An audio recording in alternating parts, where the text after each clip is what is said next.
What if Deku never cried, never stuttered, and looked down on everyone, including All Might? What if he had the power of the sun and the pride to match? This is Izuku Midoriya with Escanor Sunshine. And when he says, "Who decided you could challenge me?" villains learn real fear. Welcome to a world where Deku doesn't ask for power, he is power. Welcome, legends, to Chronos Recom. I wrote this story myself, so if you have any suggestions or what-ifs you want to see, drop it in the comments below. Also, just wanted to let you know I've got a Patreon set up now for anyone who wants to support the channel directly. You can get early access to stories, submit direct fan requests, and get exclusive content. It's totally optional, but if you want to help keep these stories coming, check it out. Links in the description. And don't forget to subscribe, like, and hit that bell so you never miss an upload. Let's dive into this story. Prologue: The Birth of Radiance. In this world, not all men are created equal. Some are born with extraordinary gifts, manifestations of power known as quirks. Others emerge into life with nothing but their own two hands to forge their path. But in the rarest of cases, a child is born who transcends even the extraordinary, one whose very existence seems to defy the natural order. Such was the case with Izuku Midoriya. The day of his birth was marked by an unusual phenomenon. As the infant emerged into the world, the hospital room was suddenly flooded with brilliant golden light that seemed to emanate from the child himself. The attending medical staff shielded their eyes, medical equipment malfunctioned, and for a brief moment it seemed as though a second son had been born within the delivery room. "What's happening?" Inko Midoriya cried out, reaching blindly for her newborn. The doctor, squinting against the radiance, carefully placed the glowing infant in his mother's arms. "I've never seen anything like it," he admitted. "Your son appears to have manifested his quirk at birth."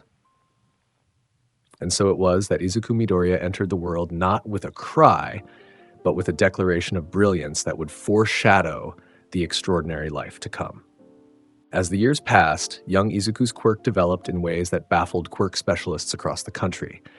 Officially registered as sun-kissed, his power manifested as an ability to absorb, store, and manipulate solar energy. But unlike most quirks, which remained relatively constant, Izuku's power fluctuated with the position of the sun, weakest at midnight, strongest at noon, but never truly weak. More surprising than his quirk, however, was the profound effect it had on his personality. During daylight hours, the timid boy his mother knew transformed into someone else entirely, someone overflowing with unshakable confidence and overwhelming pride. "Mom," a 4-year-old Izuku announced one sunny afternoon, standing atop the living room table with his hands on his hips, "I have decided to become the greatest hero this world has ever known. All others shall bask in my radiance and know that they are protected by one who stands at the pinnacle of power." Inko Midoriya could only stare in bewilderment at her son, wondering what had happened to the sweet, shy boy she'd known. Yet as the sun set, that boy would return, more reserved, more thoughtful, though never as timid as he might have been without his gift. But the true turning point in young Midoriya's destiny came at the age of 6, during a family trip to the ancient forests of Aokigahara.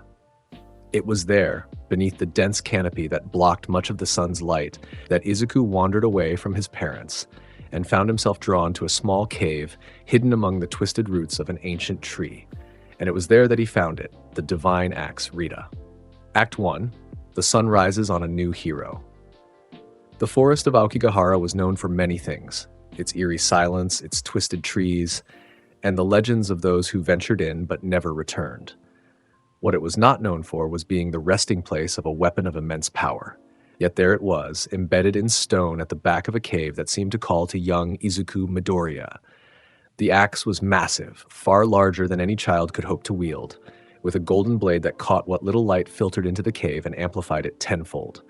Around its hilt were inscriptions in a language Izuku had never seen, yet somehow understood. "I who stands at the pinnacle of all races," Izuku read aloud, his small hand reaching out to touch the golden metal. "I shall be the one to rule over all creation." The moment his fingers brushed against the hilt, the cave erupted with blinding light. Izuku felt a surge of power course through him, as if the sun itself had been compressed and injected into his veins. When the light subsided, the massive axe had shrunk to a size perfectly suited for the child, though still uncommonly large for one so young. "Young master," a voice echoed in Izuku's mind, ancient and powerful.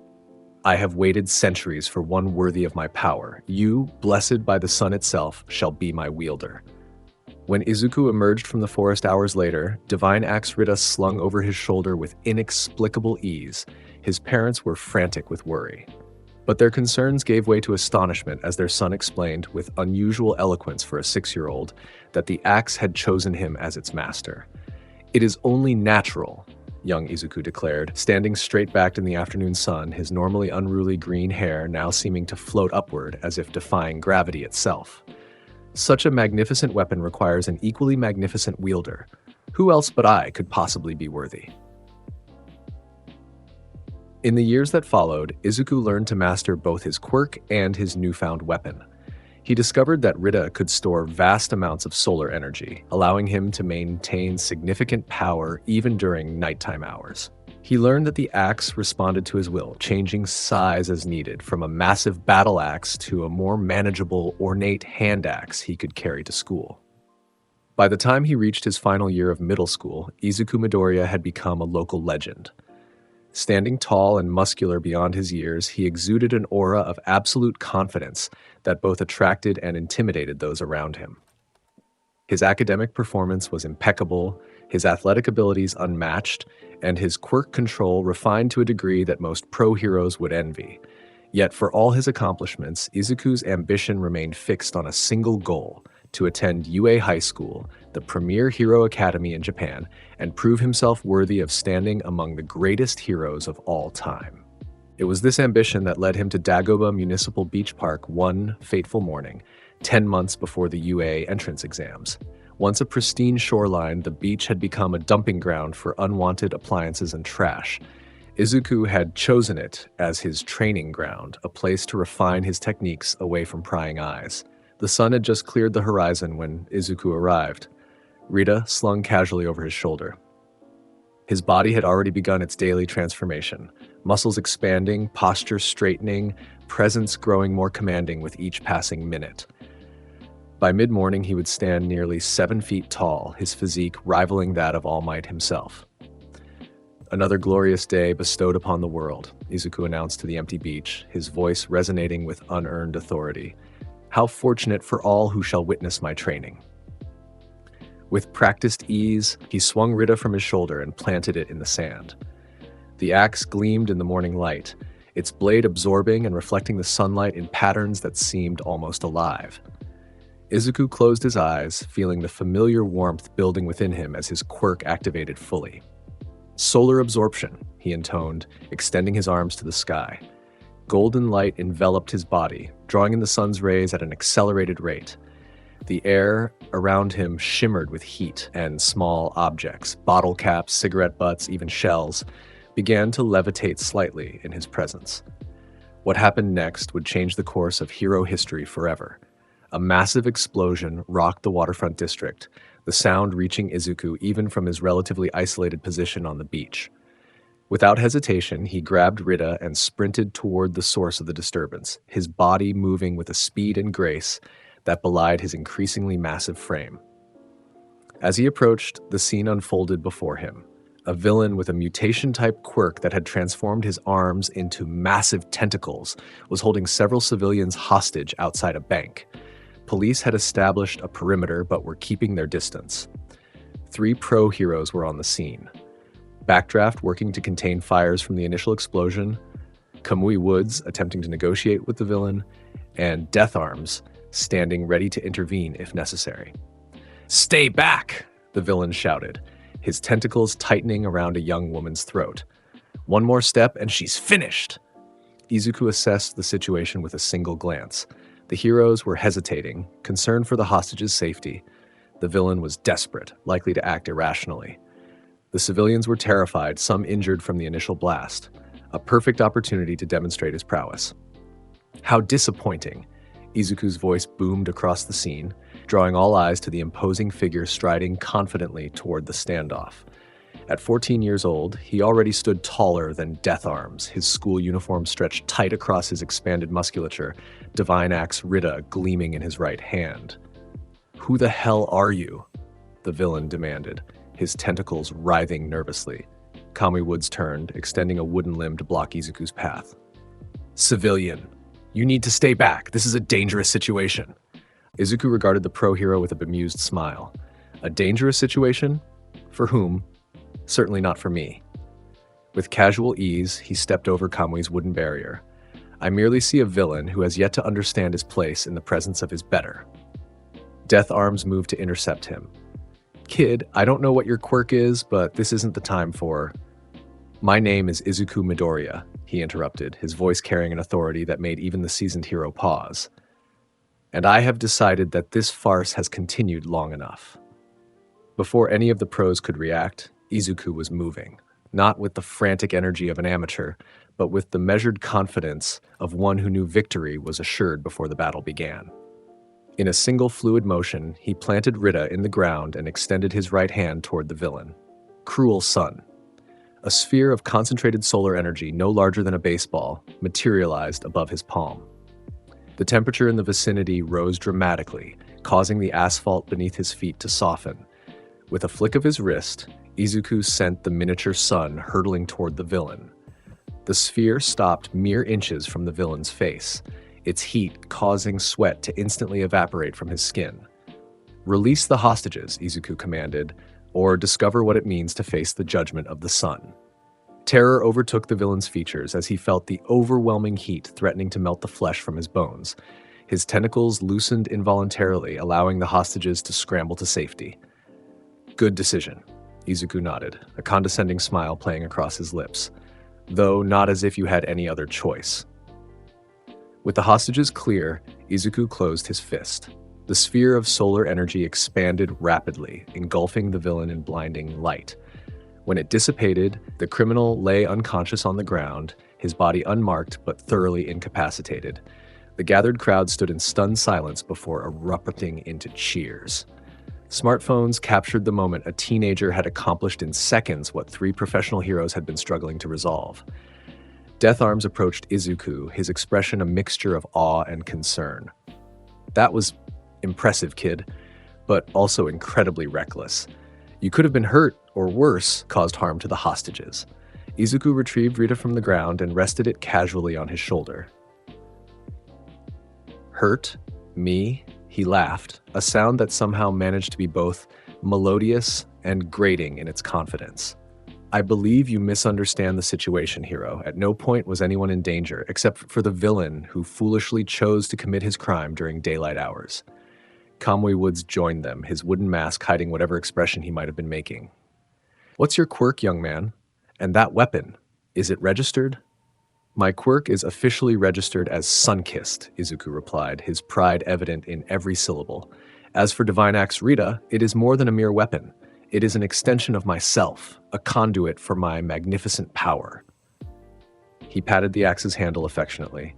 "And yes, it is properly registered as support equipment." Backdraft, having finished containing the last of the fires, approached the group. "You're not licensed to use your quirk like that, regardless of how effective it was. There are laws. Laws that permit quirk usage in life-threatening situations," Izuku interrupted smoothly. "I merely exercise my right to protect those in imminent danger. Or would you have preferred I stand aside and watch as you heroically negotiated while that woman suffocated?" The pro-heroes exchanged uncomfortable glances, unable to fully refute his argument. "Nevertheless," Death Arms began, "we'll need to file a report about this incident.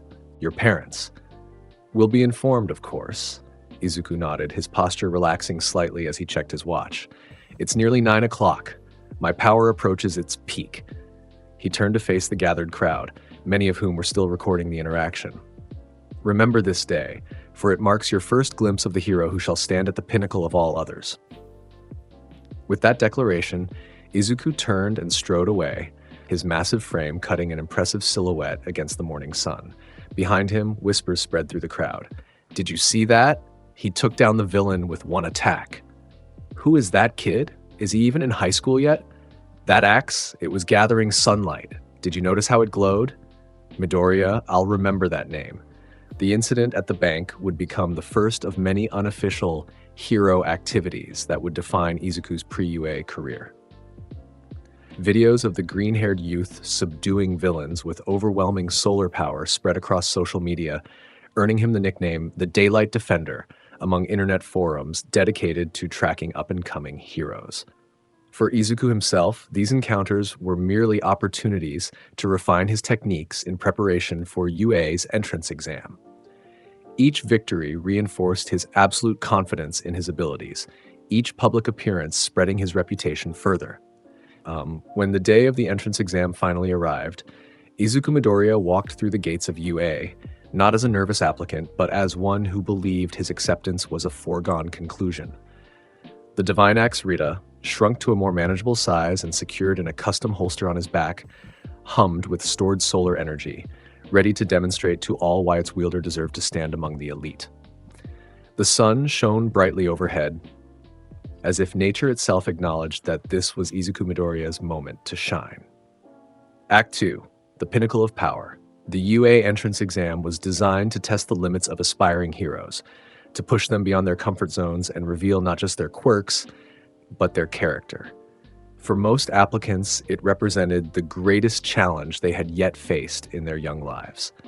For Izuku Midoriya, it was merely an opportunity to demonstrate his superiority. The written portion of the exam passed without incident, Izuku completing it with the casual efficiency of one who considered academic challenges beneath his notice. It was the practical exam that would truly allow him to showcase his abilities. As the applicants gathered in the auditorium for orientation, many couldn't help but stare at the imposing figure seated in the front row. At high noon, Izuku had reached his full daytime transformation. Nearly 7 feet tall, his musculature rivaling professional bodybuilders. His green hair defying gravity as it seemed to float upward like a mane of fire. The blazer he wore as part of his middle school uniform strained against his shoulders, and his tie had been loosened to accommodate his expanded neck. "That guy can't be our age," whispered one applicant to another. "He looks like he could be a teacher." "I heard about him," replied another. "They call him the Daylight Defender online. Supposedly, he's been taking down villains for months without a license." Present Mike bounded onto the stage, his energetic voice filling the auditorium as he explained the parameters of the practical exam. The applicants would be divided among different urban battle centers where they would face robot villains of varying difficulty. Points would be awarded based on the level of villain defeated. "Yeah!" Present Mike shouted. "Are you ready to show us what you've got?" The students responded with nervous energy, some raising their hands with questions, others murmuring among themselves about strategies. Izuku, however, merely folded his massive arms across his chest, a small smile playing at the corners of his mouth. When a blue-haired student with glasses stood to question the presence of a fourth robot type not mentioned in the handout, Izuku let out an audible sigh of disdain. "Is something amusing about my question?" the bespectacled student demanded, turning to face Izuku. "What amuses me," Izuku replied, his deep voice carrying effortlessly through the auditorium, "is the notion that such details matter. 1 point, 2 points, 0 points, all shall fall before true power, regardless of their designation." The blue-haired student's face reddened with indignation. "Such arrogance is unbecoming of a UA applicant. We are here to learn and grow as heroes, not to boast about our abilities." Izuku rose from his seat, towering over the other student. The temperature in his immediate vicinity noticeably increased, causing those seated nearby to lean away. "Arrogance implies an overestimation of one's abilities," Izuku stated calmly, though his voice carried an edge that silenced the entire auditorium. "I merely state facts. The sun does not boast when it rises each morning, yet all creatures acknowledge its supremacy." He placed a hand on the hilt of Rita, which was secured to his back. "You would be wise to recognize the difference." "Whoa! Whoa! Whoa!" Present Mike interjected, his voice cutting through the tension. "Save that fighting spirit for the robots, listeners. Now let's move on to your assigned battle centers." As the students filed out of the auditorium, a palpable space formed around Izuku, few willing to walk too close to the intimidating figure. Only one, A girl with pink skin and horns seemed unaffected by his aura of superiority. "That was some speech in there," she said, falling into step beside him. "I'm Mina Ashido. Your quirk has something to do with the sun, right? Mine's acid. Not as flashy, but I think it'll do the job today." Izuku regarded her with mild surprise, unaccustomed to being approached so casually. "Izuku Midoriya," he responded, his tone softer than it had been in the auditorium. "And yes, my quirk is called Sunkissed. It allows me to absorb and manipulate solar energy." "Cool, is that why you're so—" She gestured vaguely at his enormous physique. "My body transforms with the position of the sun," Izuku explained, a hint of pride returning to his voice. "At noon, I reach the pinnacle of my physical power. As the sun sets, I return to a more conventional appearance." "That's amazing!" Mina exclaimed genuinely. "No wonder you're so confident. Good luck out there, Midoriya. Maybe we'll end up in the same class if we both make it in." With a wave, she jogged ahead to her assigned battle center, leaving Izuku momentarily thoughtful. Such earnest friendliness was rare in his experience. Most were either intimidated by his daytime persona or put off by his reputation. The moment passed quickly as Izuku arrived at Battle Center B. Gathered outside the massive gates were dozens of other applicants, many stretching or practicing their quirks in preparation. Izuku did neither, standing motionless with his eyes closed, feeling the sun's energy flow through him and into Rita. The blue-haired student from earlier was also assigned to Battle Center B and noticed Izuku's stillness. "You should prepare yourself," he called out, jogging in place. "The exam will begin at any moment." Izuku opened one eye, regarding the other student with mild amusement. "I have been preparing since sunrise this morning. The question is not whether I am ready, but whether these robots are prepared to face me." Before the indignant student could respond, Present Mike's voice boomed from hidden speakers. "Start!" While the other applicants hesitated in confusion, Izuku was already moving. With casual ease, he drew Rita from its holster, the axe expanding to its full, impressive size in his grip. Solar energy coursed visibly through its blade as he charged through the now opening gates, leaving the other examinees scrambling to catch up. The urban battle center was designed to simulate a city environment, complete with streets, alleyways, and multi-story buildings. Robot villains of various point values patrolled the area, their sensors quickly locking onto the first applicant to enter their domain.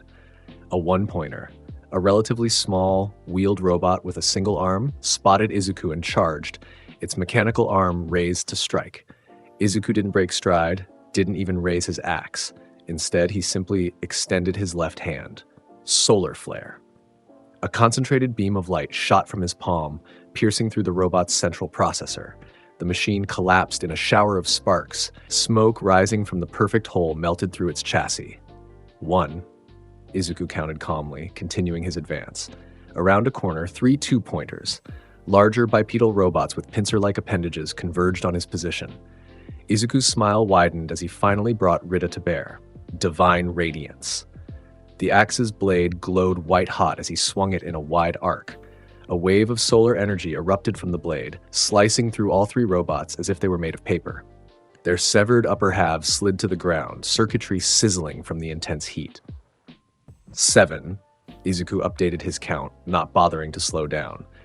By now, other applicants had entered the battle center and were engaging robots of their own. The blue-haired student used powerful kicks, enhanced by engines in his calves, to dispatch robots with impressive efficiency. A girl with a creation quirk produced various weapons to disable the mechanical villains. Others struggled more, their quirks less suited to combat or destruction. None, however, matched the sheer devastating power that Izuku Midoriya brought to bear.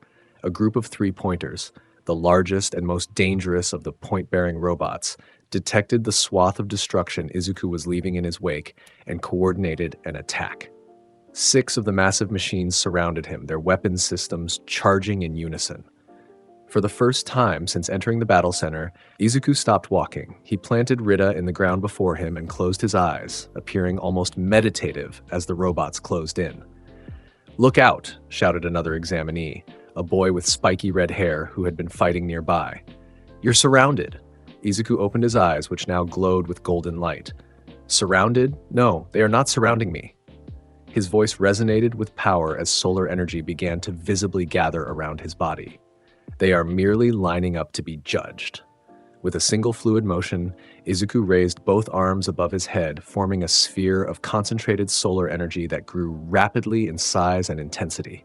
The temperature in the vicinity rose dramatically, causing windows in nearby buildings to crack from the thermal stress. Pride flare. The sphere expanded outward in a perfect circle of destruction, disintegrating the 6 3-pointers instantly and leaving a perfectly circular scorch mark on the ground around Izuku.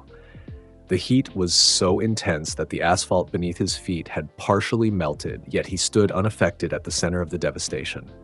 25. He updated his count, retrieving Rita from where it stood untouched by the conflagration. The red-haired student stared in open-mouthed shock. "Dude, that was the manliest thing I've ever seen!" "You totaled them with one move." Izuku acknowledged the compliment with a regal nod. "They faced the sun and were found wanting, as all who oppose me shall be." For the next several minutes, Izuku continued his methodical destruction of any robot unfortunate enough to cross his path. His point count rose steadily, and other examinees began to give him a wide berth, some even following in his wake to pick off any robots that might have somehow survived his passing. It was then that the ground began to shake. Buildings trembled as something massive approached from the center of the battle area. Dust clouds rose as the zero-pointer, a robot the size of a small skyscraper, rolled into view, its single red sensor scanning for targets. Most examinees immediately turned and ran in the opposite direction, recalling Present Mike's warning that engaging the zero-pointer offered no rewards. The blue-haired student with engines in his legs was particularly quick to evacuate, efficiently directing others away from the mechanical behemoth. Izuku, however, merely watched the approaching colossus with interest. "At last," he murmured, "a challenge worthy of my attention." He was about to step forward when a cry of pain caught his attention. Amid the debris kicked up by the zero-pointer's advance, a familiar figure was trapped. The pink-skinned girl who had spoken to him earlier, Mina Ashido. Her leg was pinned beneath a fallen piece of concrete, directly in the path of the advancing robot. For a brief moment, something shifted in Izuku's expression, a flicker of the heroic instinct that transcended even his overwhelming pride. Then, with a burst of speed that belied his massive frame, he was moving toward the trapped girl. "Can you free yourself?" he asked, kneeling beside her. Mina winced, trying to pull her leg free. "I tried melting the concrete with my acid, but it's too thick. My leg's not broken, but I can't get out." The zero-pointer was less than 100 meters away now, its massive treads crushing everything in its path. Izuku glanced between the approaching threat and the trapped girl, making a quick calculation. "Cover your eyes," he instructed, raising Rita. With a precise swing, he brought the axe down on the concrete slab, channeling solar energy through the blade to cut cleanly through the debris without harming Mina's trapped limb. The concrete split, allowing her to pull free. "Thanks," she gasped, attempting to stand but faltering as her injured leg gave way. Without hesitation, Izuku scooped her up with his left arm, cradling her against his chest while keeping Rita ready in his right hand. "Hold tight," he advised, his voice lacking its usual condescension. "This may get intense." Rather than retreating from the zero-pointer, Izuku turned to face it directly. The massive robot had noticed them now, its single red sensor focusing on the two figures in its path. "Are you crazy?" Mina exclaimed, clinging to his neck as he stood his ground. "We need to run!" "Run?" Izuku replied, his confident smile returning. "The sun does not flee before the night, it banishes darkness with its very presence." As the zero-pointer raised a massive fist to crush them, Izuku planted his feet firmly on the ground. Solar energy coursed visibly through his body, causing his eyes to glow and his hair to float upward with greater intensity. Rita blazed with accumulated power, the runes inscribed on its blade illuminating one by one. "Who decided?" Izuku called out to the towering machine, his voice carrying across the battle center, "that you are the greatest threat here today." With that declaration, he swung Rita in a vertical arc, channeling all the solar energy he had accumulated throughout the morning into a single devastating attack. Divine punishment. Solar eclipse. A crescent of pure solar energy, as tall as the zero-pointer itself, erupted from Rita's blade. The attack bisected the massive robot from top to bottom, the heat so intense that the metal didn't just cut, it vaporized along the line of contact. For a moment, the zero-pointer remained standing, its two halves perfectly aligned. Then, with a groaning of metal, the severed sections fell away from each other, crashing to the ground on either side of Izuku and Mina. Silence fell across Battle Center B as every examinee stopped to stare at the impossible sight. A single student had cut the insurmountable zero-pointer in half with one attack. "Magnificent," Izuku murmured, more to himself than to Mina or any observers. Though still only a fraction of my true potential at this hour. In the UA monitoring room, the assembled faculty watched in stunned silence as the feed from Battle Center B showed the zero-pointer's destruction. Principal Nezu was the first to break the silence, his beady eyes fixed on the imposing figure of Izuku Midoriya. "Most interesting," the animal principal commented. "It seems we have a rather unique candidate this year." Eraserhead, the underground hero Shota Aizawa, frowned at the display. Too flashy, and completely unnecessary. The exam specifically stated that the zero-pointer should be avoided. "Yet he saved that girl," Midnight pointed out, gesturing to where Izuku was carefully setting Mina down in a safe location. He could have continued accumulating points, but he chose to help her instead, and then proceeded to show off by destroying the zero-pointer rather than simply escaping with her. Aizawa countered. "That's not heroism, it's pride." "Perhaps," Nezu acknowledged, "but is pride necessarily incompatible with heroism? All Might himself is not exactly known for his humility." As if summoned by the mention of his name, the symbol of peace spoke up from his position at the back of the room. "That power, it's extraordinary. Not just the raw strength, but the control. He cut that robot in half without causing collateral damage to the surrounding area." "His quirk is registered as Sun-Kissed," Present Mike provided, checking a tablet. "Allows him to absorb, store, and manipulate solar energy. Strength increases with the sun's position, peaking at noon. That weird axe thing he carries is registered as support equipment.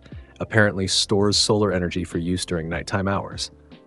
"I've heard of him," Vlad King added. "Some of my students follow hero forums. They call him the Daylight Defender. Apparently he's been involved in several villain takedowns over the past few months, despite not having a provisional license." Aizawa's frown deepened. "Vigilantism before even entering hero school. Perfect. Let's reserve judgment until we see more," Nezu suggested, watching as Izuku helped Mina to her feet. "Power without compassion makes a tyrant, not a hero, but power wielded in service of others." The principal's beady eyes gleamed with interest. "That's precisely what we're looking for, isn't it?" Back in Battle Center B, the practical exam was concluding. Izuku had escorted Mina to the medical robots at the entrance, ensuring she received treatment for her injured leg. The other examinees gave him a wide berth, many staring in awe or whispering among themselves about the zero-pointer's destruction. Only the blue-haired student with glasses approached him directly. "That was impressive," he admitted, adjusting his glasses nervously, though completely unnecessary from a practical standpoint. Izuku regarded him with mild amusement. "A hero who acts only when it is practical is no hero at all. I am Izuku Midoriya, and you are?" "Tenya Ida," the student replied with a formal bow. "I may have misjudged you earlier. Your actions to save that girl while reckless were undeniably heroic." "Reckless?" Izuku raised an eyebrow, solar energy still shimmering faintly around his massive frame. "At what point was I at risk? The outcome was determined the moment I decided to act." Ida opened his mouth to argue, then closed it again, seemingly at a loss for words in the face of such absolute confidence. "Nevertheless," Izuku continued, his tone softening slightly, "your concern is noted. Perhaps UA will provide opportunities for us both to grow into the heroes we aspire to be." With that, he turned and strode toward the exit, Divine Axe Rita slung casually over his shoulder, leaving behind a battle center forever changed by his presence. 1 week later, Izuku sat in his room, watching the evening sun sink below the horizon. As the daylight faded, his body began its nightly transformation, muscles shrinking, height decreasing, though still remaining impressively fit by any standard. By the time full darkness fell, he would stand at a more conventional 5 feet 9 inches, his frame athletic rather than godlike. It was during this transition period that the acceptance letter from UA arrived. Inko Midoriya delivered it to his room with trembling hands, though whether from excitement or nervousness was difficult to tell. She had long since grown accustomed to her son's dual nature, the overwhelming pride and confidence of his daytime self, the more thoughtful and measured personality that emerged at night. Both were Izuku, just as the sun and moon were both celestial bodies with their own distinct qualities. "It's here," she said simply, handing him the envelope bearing UA's seal. Izuku accepted it with a nod, waiting until his mother had left the room before opening it. Inside was a small projector disc that activated upon exposure to air, projecting a holographic image of All Might in his hero costume. "I am here as a projection," the symbol of peace announced, his trademark smile gleaming even in holographic form. "Young Midoriya, I have the honor of informing you that you have been accepted to UA High School's hero course." This was no surprise to Izuku. Even in his nighttime state, with pride somewhat diminished, he had never doubted the outcome. "Your performance in the entrance exam was nothing short of remarkable," All Might continued. "You scored 77 villain points, the highest in this year's cohort by a significant margin. But that's not all. The practical exam was designed to test more than just combat ability. Rescue points were also awarded by our panel of judges, and your actions in saving young Ashido earned you an additional 60 rescue points." All Might's smile somehow widened further. "That's a total of 137 points, breaking the previous record set by, well, me, actually." He laughed heartily. "Your total score is the highest in UA's history, young man. We look forward to seeing how you'll grow under our guidance." The projection flickered and disappeared, leaving Izuku alone with his thoughts. He glanced at Rita, which rested against his desk in its compact form, still humming faintly with stored solar energy. "The highest score in UA's history," he murmured, a smile playing at the corners of his mouth. Even in his nighttime state, the achievement pleased him. As expected, he moved to the window, looking up at the night sky where stars had begun to appear. Tomorrow, the sun would rise again, and with it, his journey to become the greatest hero the world had ever known would truly begin. "Who decided," he whispered to the darkness, "that I cannot shine brighter than any star that came before me?" Act 3. The Lion Enters the Den. The morning of Izuku Midoriya's first day at UA dawned clear and bright, as if the heavens themselves had arranged perfect conditions for his debut. He stood before his bedroom mirror, watching as the first rays of sunlight transformed him, muscles expanding, posture straightening, presence growing more commanding with each passing minute. The UA uniform, which his mother had prudently ordered 2 sizes larger than his nighttime measurements, stretched across his broadening shoulders. By the time he would reach the school gates, he would stand nearly 7 feet tall, his frame imposing enough to make even professional heroes take notice. "Izuku," his mother called from the kitchen. "Breakfast is ready." "Coming, mother," he replied, his voice already deepening with the morning transformation. Divine Axe Rita sat in its compact form on his desk, absorbing the morning sunlight streaming through his window. Izuku picked it up, feeling the familiar warmth as it resonated with his quirk. He had received special permission to bring Rita to UA as registered support equipment, though he suspected the faculty would be monitoring his use of it closely. As he ate breakfast, Inko Midoriya watched her son with a mixture of pride and concern. "Are you nervous?" she asked, pouring him a second glass of orange juice. Izuku looked up from his meal, genuine surprise visible on his increasingly regal features. "Nervous? About what?" "Well, it's your first day at a new school," Inko explained, "meeting new classmates, new teachers." A confident smile spread across Izuku's face as he rose from the table, already standing a foot taller than his mother. "The sun does not concern itself with how the planets will receive its light," he declared, placing a gentle hand on her shoulder. "It simply shines as it was meant to." Inko sighed, a small smile tugging at her lips despite herself. "Just try to make friends, okay? Not everyone responds well to your daytime personality." "Those worthy of my friendship will recognize my brilliance," Izuku assured her, though his tone softened slightly. "But I shall endeavor to remember your counsel, mother." With that, he gathered his belongings, secured Rita to his back, and set out for his first day at UA High School. The commute offered an interesting study in human behavior.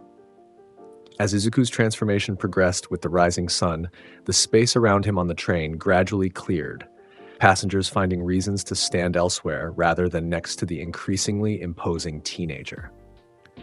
By the time he reached the UA station, he stood alone in his section of the car, Divine Axe Rita humming with stored energy on his back, his green hair beginning to defy gravity as it floated upward like a mane. The walk from the station to UA's impressive gates provided the final stage of his morning transformation. By the time he passed through the security gates, Izuku Midoriya had reached his full daytime glory, 7 feet of chiseled muscle and absolute confidence, his uniform stretched to its limits, his presence commanding enough that other students instinctively moved aside to clear his path.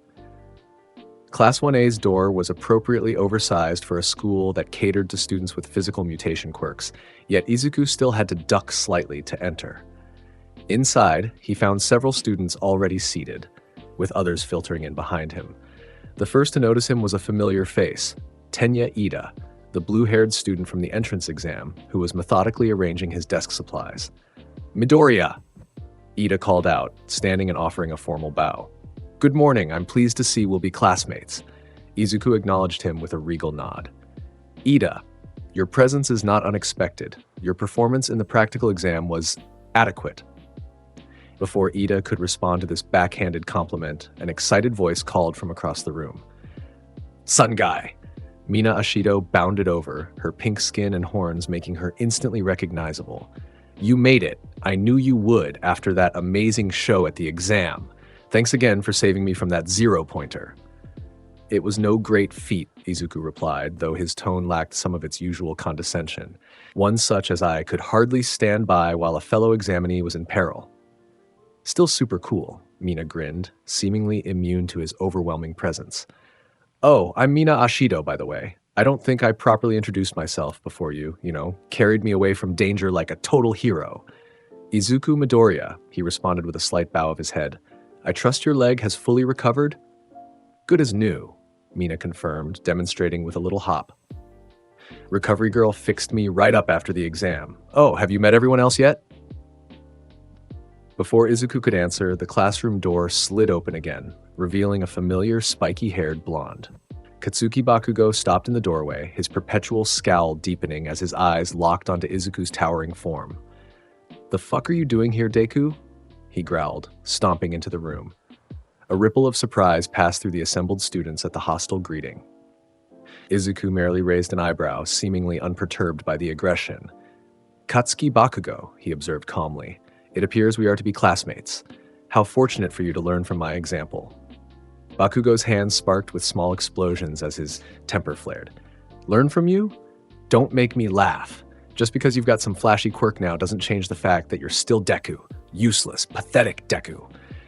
The temperature in the room noticeably increased as solar energy shimmered faintly around Izuku's massive frame. His smile remained fixed, but his eyes hardened. "Useless? Pathetic?" Izuku's voice remained even, yet somehow filled the entire classroom. "Such words might once have held meaning between us, Bakugo, but that time has long passed. I stand before you now as one who broke All Might's entrance exam record. Who decided that I remained as you remembered?" The revelation about the entrance exam record sent whispers rippling through the classroom. Bakugo's expression shifted from anger to shock, then back to rage. "Bullshit," he spat. "There's no way you... If you're here to socialize, then leave." The flat, unimpressed voice came from the classroom doorway. The students turned to find what appeared to be a yellow caterpillar on the floor, which, upon closer inspection, revealed itself to be a man with long black hair wrapped in a yellow sleeping bag. With practiced efficiency, the man unzipped himself from the sleeping bag and stood, revealing the unkempt appearance of an underground hero whom Izuku immediately recognized as Eraserhead. "It took you all 8 seconds to quiet down," the teacher remarked, his bloodshot eyes scanning the room with obvious disappointment. "Time is a precious resource. You're not using it efficiently." His gaze settled on Izuku, or more specifically on the divine axe Rita secured to his back. "Midoriya, that support item is approved for training exercises only. Keep it stored during regular classes." "Of course, Sensei," Izuku replied with surprising deference, removing Rita from its holster. Rather than diminishing in size as it usually did when not in use, the axe maintained its impressive dimensions, forcing Izuku to lean it carefully against his desk. Aizawa's eyes narrowed slightly at this display. "I'm your homeroom teacher, Shota Aizawa. Pleased to meet you." His flat tone suggested he was anything but pleased. "Change into your gym clothes and meet me on the PE grounds. You have 15 minutes. With that abrupt introduction, Aizawa turned and left, leaving the students scrambling to follow his instructions. As Izuku changed in the boys' locker room, he became acutely aware of the stares from his male classmates. His fully transformed daytime state made him look more like a professional bodybuilder than a high school student, with muscles that seemed sculpted from marble and a presence that dominated the confined space. "Dude," said a red-haired boy whom Izuku recognized from the entrance exam, "your quirk is seriously manly. I'm Eijiro Kirishima, by the way. My quirk is hardening," he demonstrated by turning his arm rock hard. "A formidable defensive ability," Izuku acknowledged with a nod. "Though against one such as myself, even the hardest stone would crumble beneath the sun's judgment." Rather than taking offense, Kirishima grinned broadly. "That's exactly what I'm talking about. That confidence is so manly." A boy with a large tail introduced himself as Mashirao Ojiro, followed by Denki Kaminari with his electricity quirk and Mezo Shoji with his dupli arms. Each introduction was met with Izuku's particular brand of condescending approval, yet somehow his overwhelming confidence didn't seem to alienate his classmates as much as one might expect. Only Bakugo remained hostile, changing in sullen silence while occasionally shooting glares in Izuku's direction. When the students assembled on the PE grounds, Aizawa was waiting for them, his expression as unimpressed as ever. "Today we'll be conducting a quirk assessment test," he announced without preamble. "A quirk assessment test?" Several students echoed in confusion. "What about the entrance ceremony?" asked a brown-haired girl. "The orientation?" Aizawa's expression didn't change. "If you want to be heroes, we don't have time for such niceties." He surveyed the group with his bloodshot eyes. "UA is known for its freestyle educational system. That applies to us teachers as well." He proceeded to explain that they would be performing standard physical tests, but with the freedom to use their quirks however they saw fit. To demonstrate, he called on Bakugo to perform a softball throw, instructing him to use his quirk to propel the ball as far as possible. Bakugo entered the circle with a confident smirk, wound up, and with a shout of "Die!" launched the ball with an explosive blast that sent it soaring through the air. 705, 2 meters. Aizawa announced, showing the distance on his measuring device. The class erupted in excited chatter, impressed by the display of power. Izuku, however, merely smiled faintly, clearly unimpressed. "Midoriya," Aizawa called, noticing his expression. "You're up next." Izuku stepped forward, accepting the softball with a gracious nod. "An interesting demonstration, Sensei, though I wonder if your measuring device is calibrated for truly exceptional performances." Aizawa's eyes narrowed. "Just throw the ball, Midoriya." Stepping into the circle, Izuku held the softball in his massive palm, solar energy visibly gathering around his arm. The air shimmered with heat as he prepared his throw. Solar enhancement.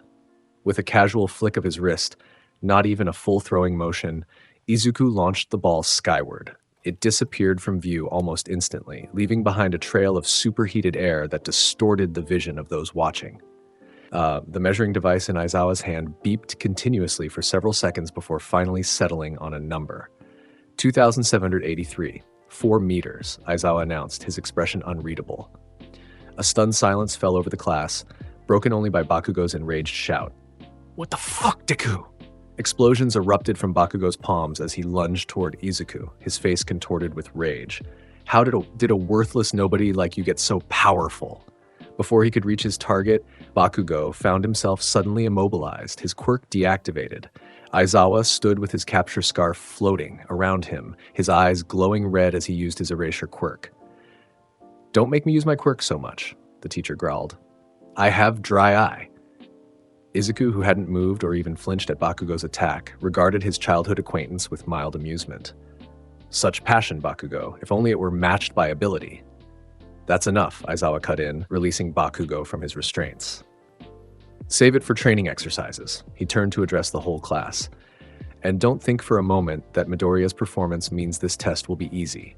In fact, the student who scores lowest across all 8 tests will be judged hopeless and expelled.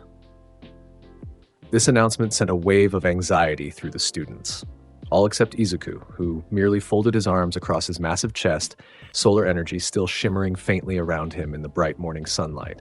A logical ruse, he commented loud enough for everyone to hear, designed to motivate maximum effort. Aizawa's eyes locked onto Izuku's. You think so? UA expels students regularly. Last year, I expelled an entire class of first years for failing to demonstrate potential. His grim smile widened slightly. This isn't middle school anymore, Midoriya. No one cares about your entrance exam score now.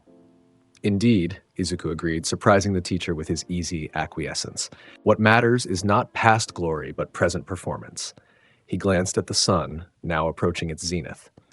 And as fortune would have it, my performance peaks with the noonday sun.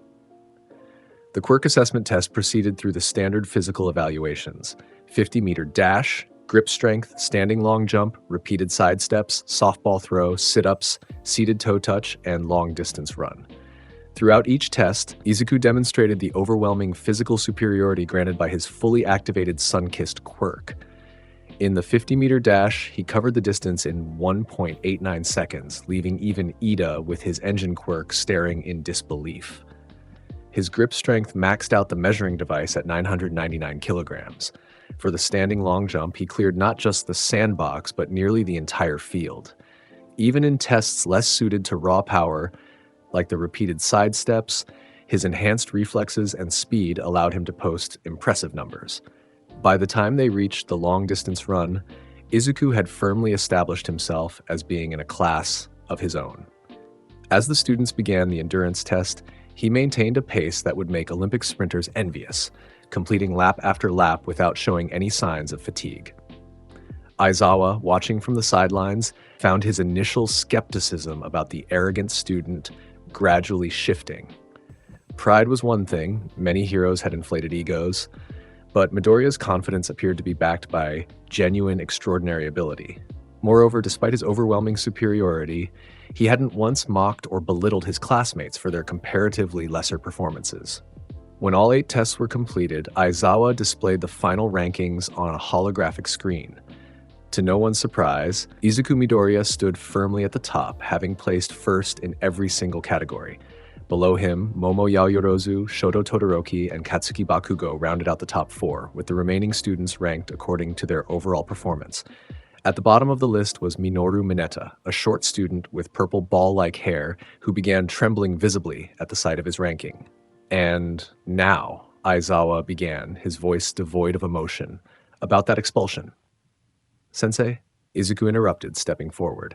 All eyes turned to him, his massive frame casting a literal shadow over many of his classmates. If I may speak. Aizawa raised an eyebrow, curious despite himself.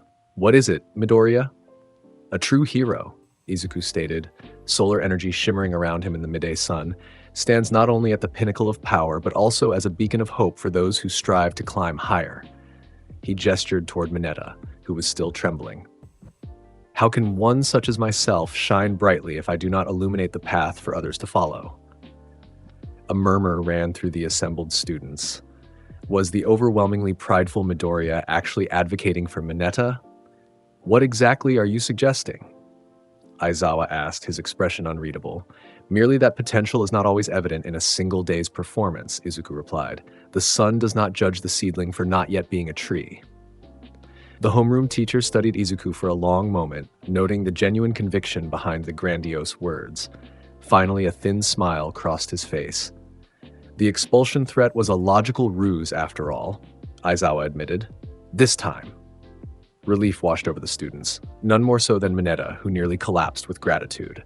Several classmates turned to Izuku with newfound respect, seeing beyond his overwhelming pride to the heroic spirit beneath. As they headed back to the classroom, Mina bounded up beside Izuku. That was really nice, what you did for Mineta, she said, her smile bright against her pink skin. I merely spoke the truth, Izuku replied, though his tone lacked its usual condescension. A hero who stands alone at the summit has failed in his most important duty, to inspire others to rise. Still, Mina persisted, for someone with your confidence level, it was surprisingly thoughtful. Izuku glanced at the sun, now past its zenith but still high in the sky. Even the most brilliant light casts shadows, Ashido.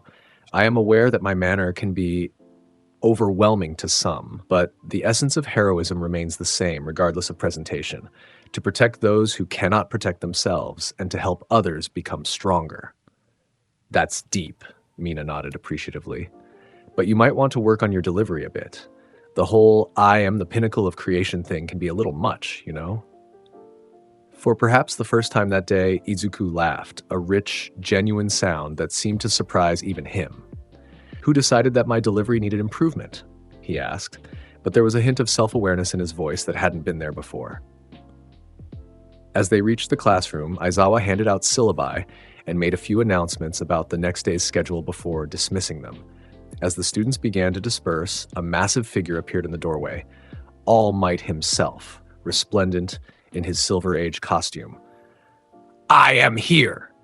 The symbol of peace announced, his trademark smile gleaming. Entering the room like a normal person, the students erupted in excited chatter at the appearance of the number one hero. All Might's gaze swept the room before settling on Izuku, his smile somehow growing even wider. Young Midoriya, he boomed, striding forward with his hand extended. I've been looking forward to meeting UA's newest record breaker in person. Izuku, who still stood nearly as tall as All Might in his daytime form, accepted the handshake with a respectful nod. All Might, your reputation precedes you, of course. As does yours.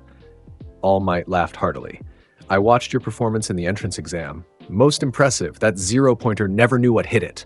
It faced the sun and was found wanting, Izuku replied simply, as all who oppose justice shall be. All Might's booming laugh filled the classroom. Well said, young man. Well said indeed. I look forward to seeing you in my class tomorrow. Hero Basic Training. Bring your costume and your fighting spirit. With that, the symbol of peace departed as dramatically as he had arrived, leaving the students buzzing with excitement about tomorrow's class. As the school day concluded and students began heading home, Izuku noticed the sun beginning its descent toward the horizon. His body would soon begin its nightly transformation, returning to a more conventional size and proportion. He had timed his departure perfectly. He would reach home just as the transformation completed. To his surprise, he found several classmates waiting at the school gates: Ida, Uraraka, Kirishima, and Mina. Midoriya, Ida called, waving formally. We were wondering if you'd like to join us. We're going to a cafe near the station to discuss today's events and prepare for tomorrow's hero training. Izuku hesitated, glancing again at the setting sun. These students had only seen his daytime persona. His night form would be a stark contrast. I appreciate the invitation, he began, choosing his words carefully. But I have a prior commitment this evening. Oh, come on, Mina encouraged. Just for a little while? I want to hear more about that awesome axe of yours. Izuku felt a familiar warmth that had nothing to do with his quirk. It had been years since anyone had invited him to join them socially. His daytime personality tended to keep others at a distance, and he rarely ventured out at night. Perhaps another time, he said, softening his refusal with a small smile. Divine Axe Rita has a long and storied history that deserves proper telling. We'll hold you to that, Kirishima declared with a toothy grin. See you tomorrow, Midoriya. As Izuku watched them depart, he felt a strange mixture of emotions. Pride, of course, that was ever present during daylight hours, but also something less familiar, a sense of connection, perhaps. The possibility of friendship based not on fear or awe, but on genuine acceptance. Interesting, he murmured to himself as he began his journey home, Rita humming with stored solar energy on his back.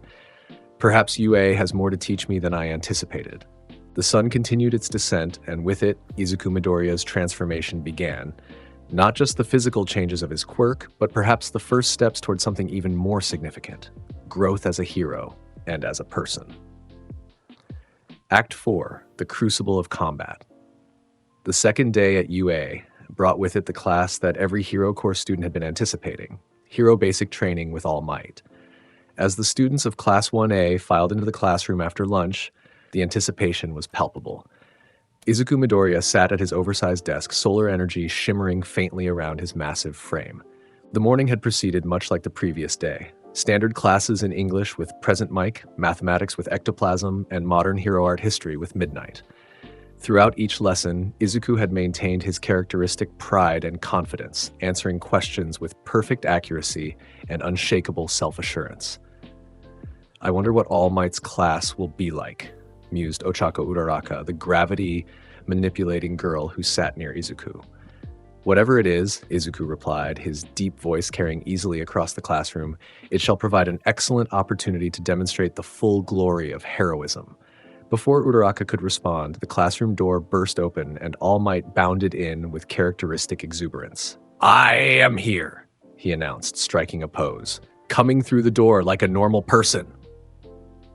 The students erupted in excited chatter at the sight of the #1 hero in his Silver Age costume, his perpetual smile gleaming under the classroom lights. "Welcome to the most important class at UA High," All Might declared, striking another pose. "Think of it as Harrowing 101. Here, you will learn the basics of being a pro hero. And what better way to start than with combat training?" A section of the wall slid open, revealing numbered cases containing the students' hero costumes. These were designed based on your quirk registration forms and the requests you sent before school started. "Get suited up and meet me at Training Ground Beta." The students rushed to collect their costume cases, buzzing with excitement. Izuku approached his case with measured steps, solar energy pulsing around him in anticipation. When he opened it, a smile of approval spread across his face. "Perfect," he murmured, "exactly as specified." 20 minutes later, the students of Class 1A assembled at Training Ground Beta, each proudly wearing their hero costume for the first time. The variety was impressive, from practical combat suits to elaborate themed outfits, each designed to complement the student's quirk and hero image. And then there was Izuku Midoriya. His costume was regal in its simplicity. A sleeveless bodysuit of deep purple that left his massive arms bare, accented with golden trim that seemed to catch and amplify the sunlight. A magnificent golden lion was emblazoned across the chest, its mane extending onto the shoulder guards. His legs were protected by armor plates of the same golden material, and his feet were clad in boots with solar panels integrated into the design. Completing the ensemble was a short cape of royal purple that flowed from his shoulders, lined with solar collecting material that sparkled in the sunlight. Most striking, however, was the custom holster on his back that housed Divine Axe Rita, now gleaming with stored solar energy and seeming to pulse in harmony with its wielder's heartbeat. "Whoa," breathed Kirishima, staring at Izuku's imposing figure. "You look like an actual god. Your costume is so regal." Mina agreed, bouncing excitedly in her own acid-resistant hero outfit. "That purple and gold combination is perfect." Izuku acknowledged their compliments with a regal nod. The sun's champion must dress appropriately for battle. This costume is designed to maximize solar absorption while projecting an image worthy of one who stands at the pinnacle of heroism. Nearby, Bakugo scoffed, his own grenade-gauntleted costume looking aggressively combat-ready, projecting an image of being a complete tool, more like it. Now, young Bakugo," All Might interjected, having overheard the exchange. A hero's appearance is an important aspect of their professional identity, and I must say, all of you look like excellent heroes in training. The symbol of peace proceeded to explain the exercise. The students would be divided into teams of 2, designated as either heroes or villains. The villain team would guard a mock nuclear weapon inside a building, while the hero team would attempt to either capture the villains using special tape or touch the weapon within the time limit. Your battle partners will be determined by drawing lots, All Might announced, producing a box filled with numbered balls. When the teams were formed, Izuku found himself paired with Momo Yaoyorozu, the tall, elegant girl whose creation quirk had earned her the second-place ranking in Aizawa's quirk assessment test. "It appears we shall be working together, Yaoyorozu," Izuku observed, solar energy shimmering around him as he studied his partner. "Your creation quirk offers excellent tactical flexibility that will complement my overwhelming power." "I'm looking forward to collaborating, Midoriya," Yaoyorozu replied with professional courtesy, though her expression suggested she was somewhat overwhelmed by his domineering presence. "Your performance yesterday was quite impressive." The first match was soon announced. Team A, Izuku and Yaoyorozu as the heroes versus Team D, Bakugo and Ida as the villains. Bakugo's face split into a predatory grin when he heard the matchup. "Perfect," he growled, explosions popping from his palms. "I've been waiting for a chance to put you in your place, Deku." "How amusing," Izuku replied, his voice level but his eyes hardening as solar energy flared visibly around him. "You still believe such a place exists? All right, that's enough." All Might intervened, sensing the genuine hostility between the two. "Villain team, you have 5 minutes to enter the building and prepare your defenses. Hero team, you'll wait here until the preparation time is up." As Bakugo and Ida departed for the designated building, Yaoyorozu turned to Izuku with a thoughtful expression. "We should develop a strategy. Given Bakugo's explosive quirk and Ida's speed, a direct confrontation might be unnecessary," Izuku interrupted, his golden eyes fixed on the building in the distance. "Bakugo will not wait for us to find him. His pride and our history ensure he will seek me out immediately upon our entry." "But what about the objective?" Yaoyorozu pressed. "We need to secure the weapon, not just engage in combat." Izuku considered this, nodding slowly. "A valid point. Very well. When Bakugo inevitably comes for me, you will proceed to locate and secure the weapon. Ida's sense of duty will likely keep him guarding it, but his speed advantage will be neutralized in the confined space of the building's upper floors." "And what about you?" Yaoyorozu asked, already creating a small tracking device from her arm. Bakugo's quirk is extremely powerful. A smile that could only be described as leonine spread across Izuku's face. Bakugo's quirk is indeed formidable. Against any other opponent, it might even be decisive. Solar energy pulsed around him as he drew Rita from its holster, the axe expanding to its full impressive size in his grip.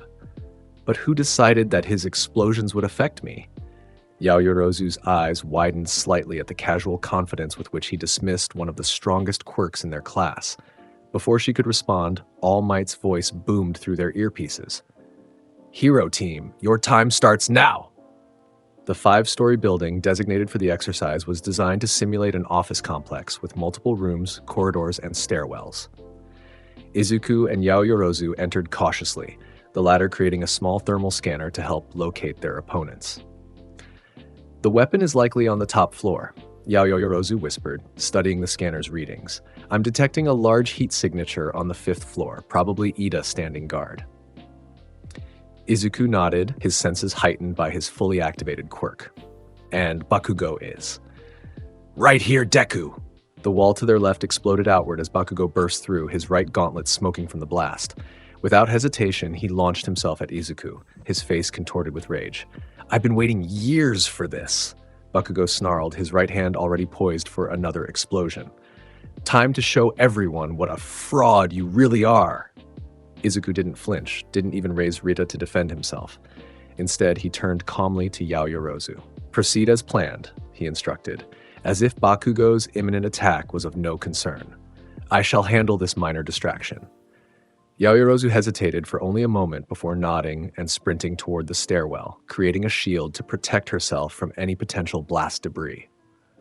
Bakugo's attack connected directly with Izuku's chest, a point-blank explosion that filled the corridor with smoke and the acrid smell of nitroglycerin.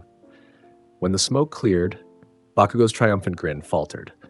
Izuku stood unmoved, his costume slightly singed but otherwise unaffected.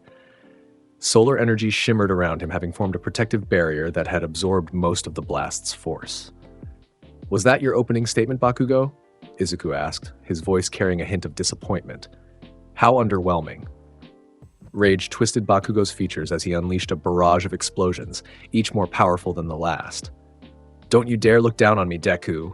I'm not the same kid from middle school. I'm going to be the #1 hero." Izuku weathered the assault without raising his weapon, allowing Bakugo to exhaust himself in a futile display of power. Solar energy continued to pulse around him, absorbing and neutralizing the force of each explosion. "#1?" Izuku finally responded, his voice cutting through the echoes of Bakugo's attacks. "An admirable ambition. But tell me, Bakugo." He took a step forward, the floor cracking beneath his boot from the pressure of his enhanced strength. "Who decided that such a position was available to you?" Before Bakugo could respond, Izuku moved with breathtaking speed, closing the distance between them in an instant. With his left hand, not even bothering to use Rita, he grasped Bakugo's right gauntlet and squeezed, the metal crumpling in his grip. "Your quirk is impressive," Izuku acknowledged, solar energy flaring around them both. "But you face one blessed by the sun itself. The difference between us is not one of effort or ambition." He lifted Bakugo by the crushed gauntlet, raising him until they were eye to eye. "It is one of destiny." With a casual flick of his wrist, Izuku sent Bakugo flying down the corridor, the explosive student crashing through several partition walls before coming to a stop in a heap of debris. In the monitoring room, All Might and the rest of Class 1A watched the encounter with varying degrees of awe and concern. "Should you stop this, All Might Sensei?" Uraraka asked nervously. "Midoriya seems scary powerful." All Might's perpetual smile remained in place, but his eyes narrowed slightly as he observed the monitor. "Not yet. Young Bakugo is still conscious and capable of continuing, and young Midoriya, for all his overwhelming power, has not yet crossed the line into excessive force." "But he's toying with Bakugo," Todoroki observed, his heterochromatic eyes fixed on the screen. "He hasn't even used that axe of his." "That's what makes it so manly," Kirishima exclaimed, pumping his fist. "He's giving Bakugo a chance to fight back. That's respect." Meanwhile, Yaoyorozu had reached the 5th floor, where Ida was dutifully guarding the mock nuclear weapon. The class representative had fully embraced his villain role, complete with an exaggerated evil laugh that made Yaoyorozu pause momentarily in surprise. "Ah-ha-ha! So you have made it past my nefarious colleague," Ida declared, striking a melodramatic pose beside the weapon. "But your journey ends here, hero, for I, the evil Engine Knight, shall never allow you to claim this destructive device." Despite the gravity of the situation, Yaoyorozu couldn't help but smile at Ida's commitment to the role. "Your villainy ends now," she replied, playing along as she created a metal staff from her arm. "Surrender the weapon." "Never," Ida declared, his engines revving as he prepared to intercept any approach toward the weapon. On the 1st floor, Bakugo had pulled himself from the debris, his costume torn and his right gauntlet destroyed. But rather than dampening his fighting spirit, the one-sided exchange had only fueled his rage. "Don't underestimate me, you bastard," he roared, his left gauntlet still intact. "I've been saving this for a special occasion." He pulled the pin on his remaining gauntlet, unleashing a massive explosion that tore through the floor of the building, sending debris flying in all directions. The blast was powerful enough to shake the entire structure, causing Yaoyorozu and Ida to momentarily lose their balance on the 5th floor. "Ah, I see," Izuku nodded, finally raising Rita as the smoke from the explosion cleared. "You've been storing your sweat in those gauntlets to create a concentrated blast. Clever." Bakugo's grin was feral as he prepared another attack. "That was just a taste, Deku. I'm only getting started." "No," Izuku replied, solar energy gathering around Rita's blade. "You're finished." With a casual swing of the axe, Izuku released a controlled wave of solar energy that enveloped Bakugo completely. When the light faded, Bakugo stood frozen in place, his body unharmed but completely immobilized by the precise application of heat and pressure. "What did you do to me?" Bakugo managed to grunt through clenched teeth, finding himself unable to move anything except his facial muscles. "Solar binding," Izuku explained, approaching his immobilized opponent. "By applying precisely calibrated solar energy to the air molecules surrounding you, I've created a containment field that restricts your movement without causing harm." He produced a length of the capture tape they had been provided. "A technique I developed specifically for capturing villains without excessive damage." With methodical precision, Izuku wrapped the tape around Bakugo's wrist, officially eliminating him from the exercise. "You fought well, Bakugo," he added, his tone lacking its usual condescension. "Your determination is admirable, even if your judgment is flawed." On the 5th floor, the shockwave from Bakugo's massive explosion had created an unexpected opportunity for Yaoyorozu. As Ida regained his balance, she created a flash grenade and deployed it, temporarily blinding him. In the confusion, she managed to dart past him and touch the mock weapon, securing victory for the Hero Team. "Hero Team wins!" All Might's voice boomed through the building's speaker system. Back in the monitoring room, the students of Class 1A watched in stunned silence as the exercise concluded. The difference in power had been stark. Midoriya had neutralized Bakugo, one of the strongest students in the class, without even appearing to exert himself. That was. Kaminari began, struggling to find the right words. Overwhelming, Jiro finished for him, twirling one of her earphone jacks nervously.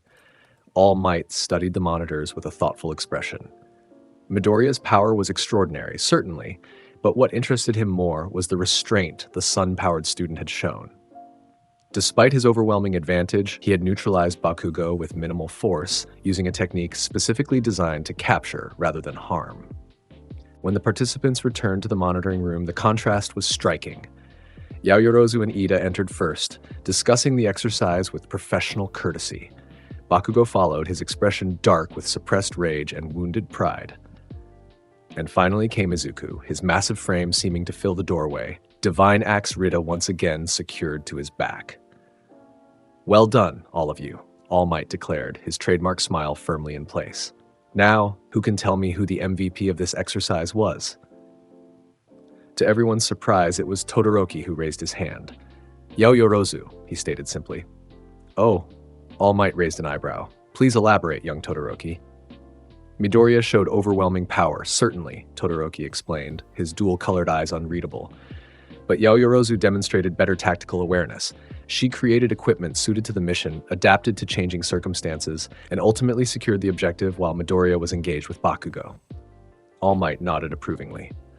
An excellent analysis, indeed. While young Midoriya's performance was impressive, hero work is about more than raw power. It's about achieving objectives efficiently and minimizing collateral damage. Izuku, rather than taking offense at not being named MVP, nodded in agreement. Yaoyorozu performed admirably, he acknowledged, surprising many of his classmates with his easy acceptance of Todoroki's assessment.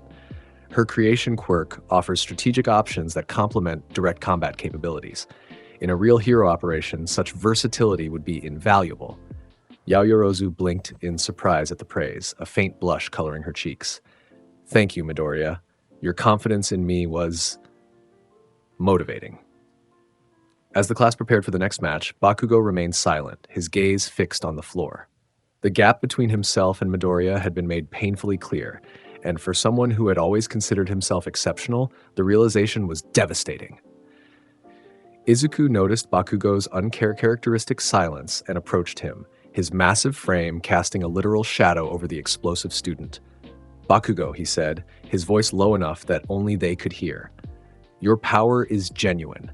Few in our class could withstand your explosions directly. Bakugo's head snapped up, suspicion and anger warring in his expression. Don't patronize me, Deku. I state only facts, Izuku replied, solar energy shimmering faintly around him. The gap between us is not one of potential, but of current capability. You stand closer to the pinnacle than most. That is why your defeat was necessary. A lion does not bare its fangs at rabbits. Before Bakugo could respond, All Might called for the next teams to prepare, and Izuku moved away to join the rest of the class in observing the upcoming match. The remaining combat training exercises proceeded with varying degrees of success and strategy. Todoroki demonstrated his overwhelming ice powers by freezing an entire building in seconds.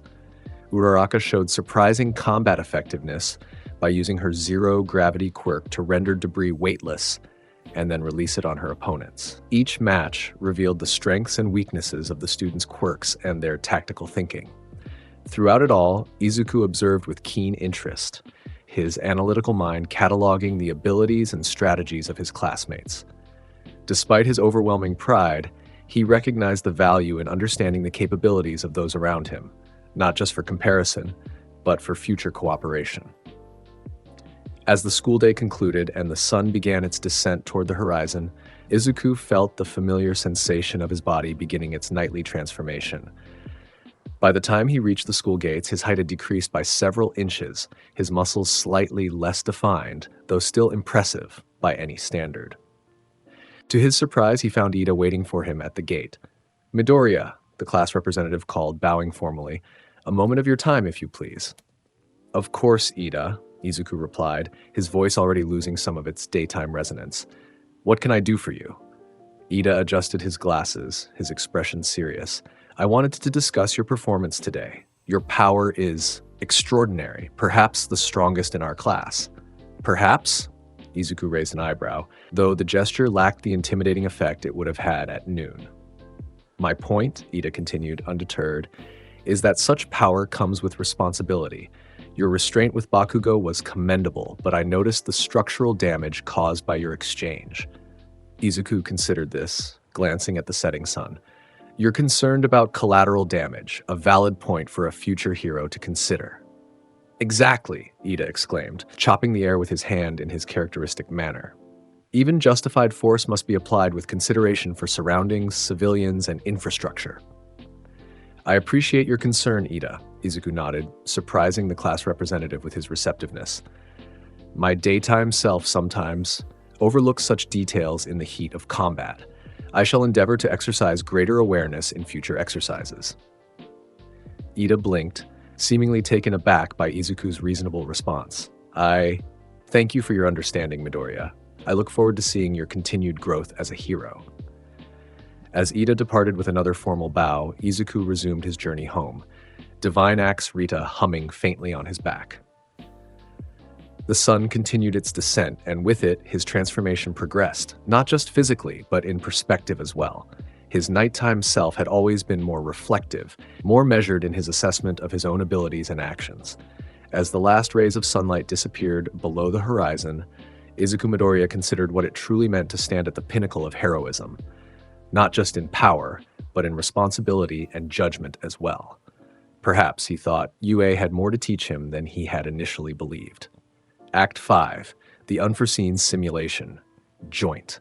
The morning of the third day at UA dawned bright and clear, perfect conditions for Izuku Midoriya's sun-kissed quirk. As he walked through the school gates, already well into his daytime transformation, he found himself the center of attention.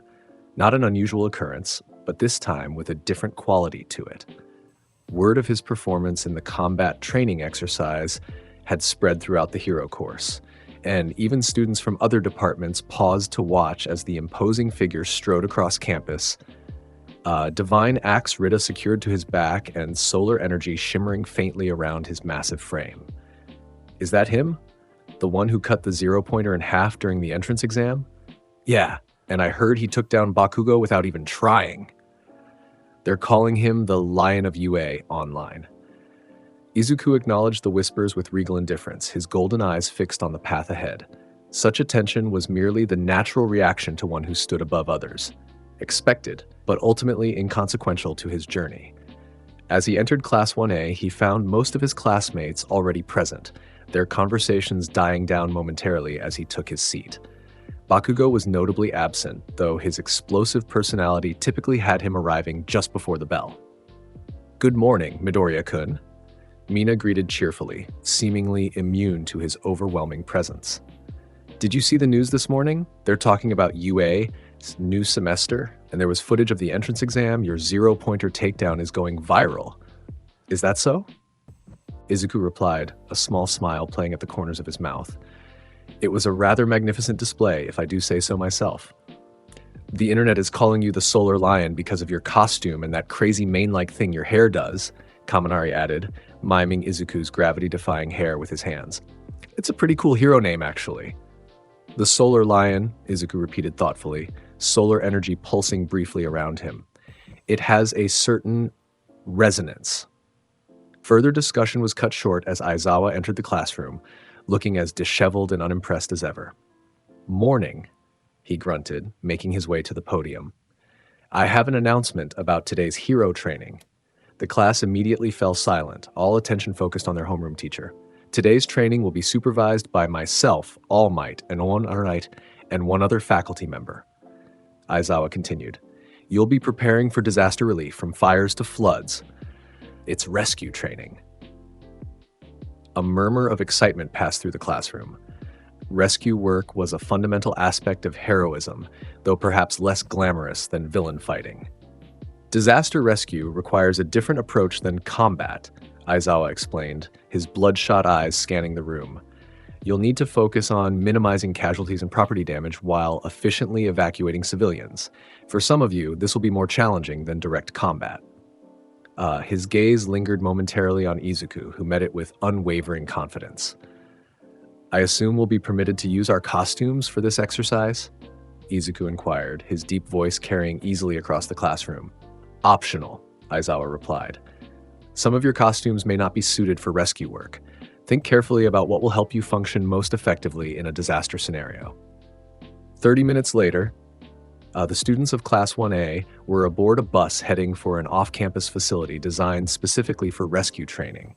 Most had opted to wear their hero costumes, though some had modified them slightly for the rescue focus of the exercise.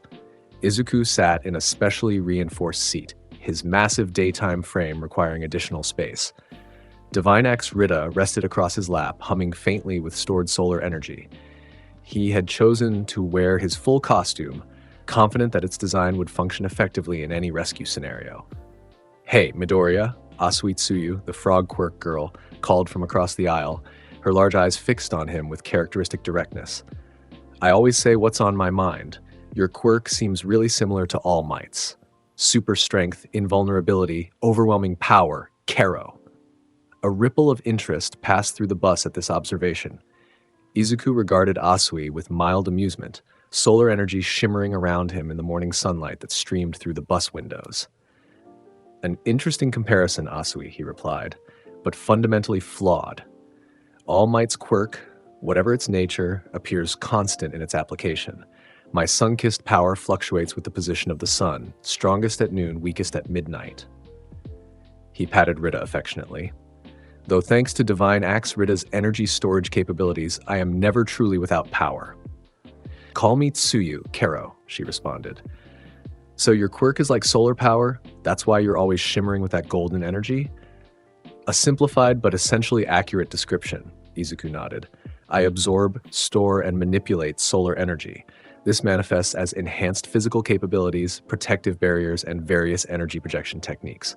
"That's so manly," Kirishima exclaimed, hardening his arm for emphasis. "My hardening is good for fighting and protecting people, but it's nowhere near as flashy or versatile."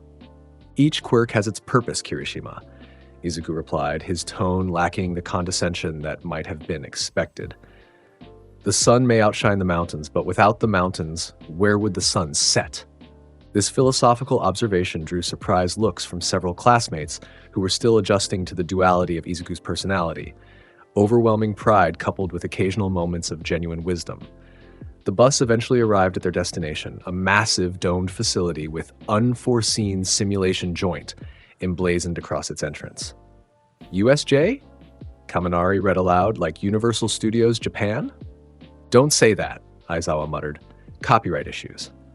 As the students disembarked, they were greeted by a figure in a bulky spacesuit, the Space Hero, 13, a rescue specialist known for their precise control over their black hole quirk. "Welcome to the USJ." 13 greeted them enthusiastically. "This facility was designed by me to prepare heroes for every type of disaster scenario you might encounter in your careers."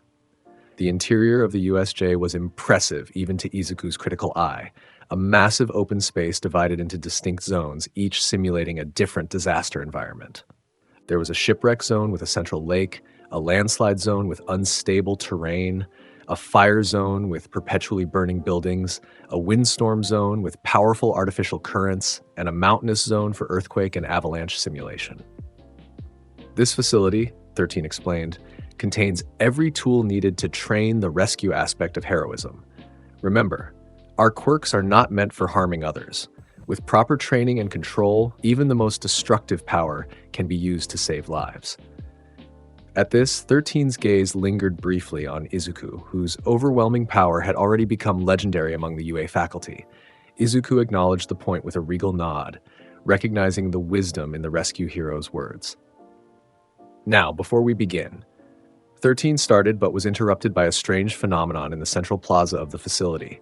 A swirling mass of dark purple mist appeared near the fountain, expanding rapidly to form what appeared to be a portal. From within this ominous gateway, figures began to emerge, dozens of them, each with a distinctly villainous appearance.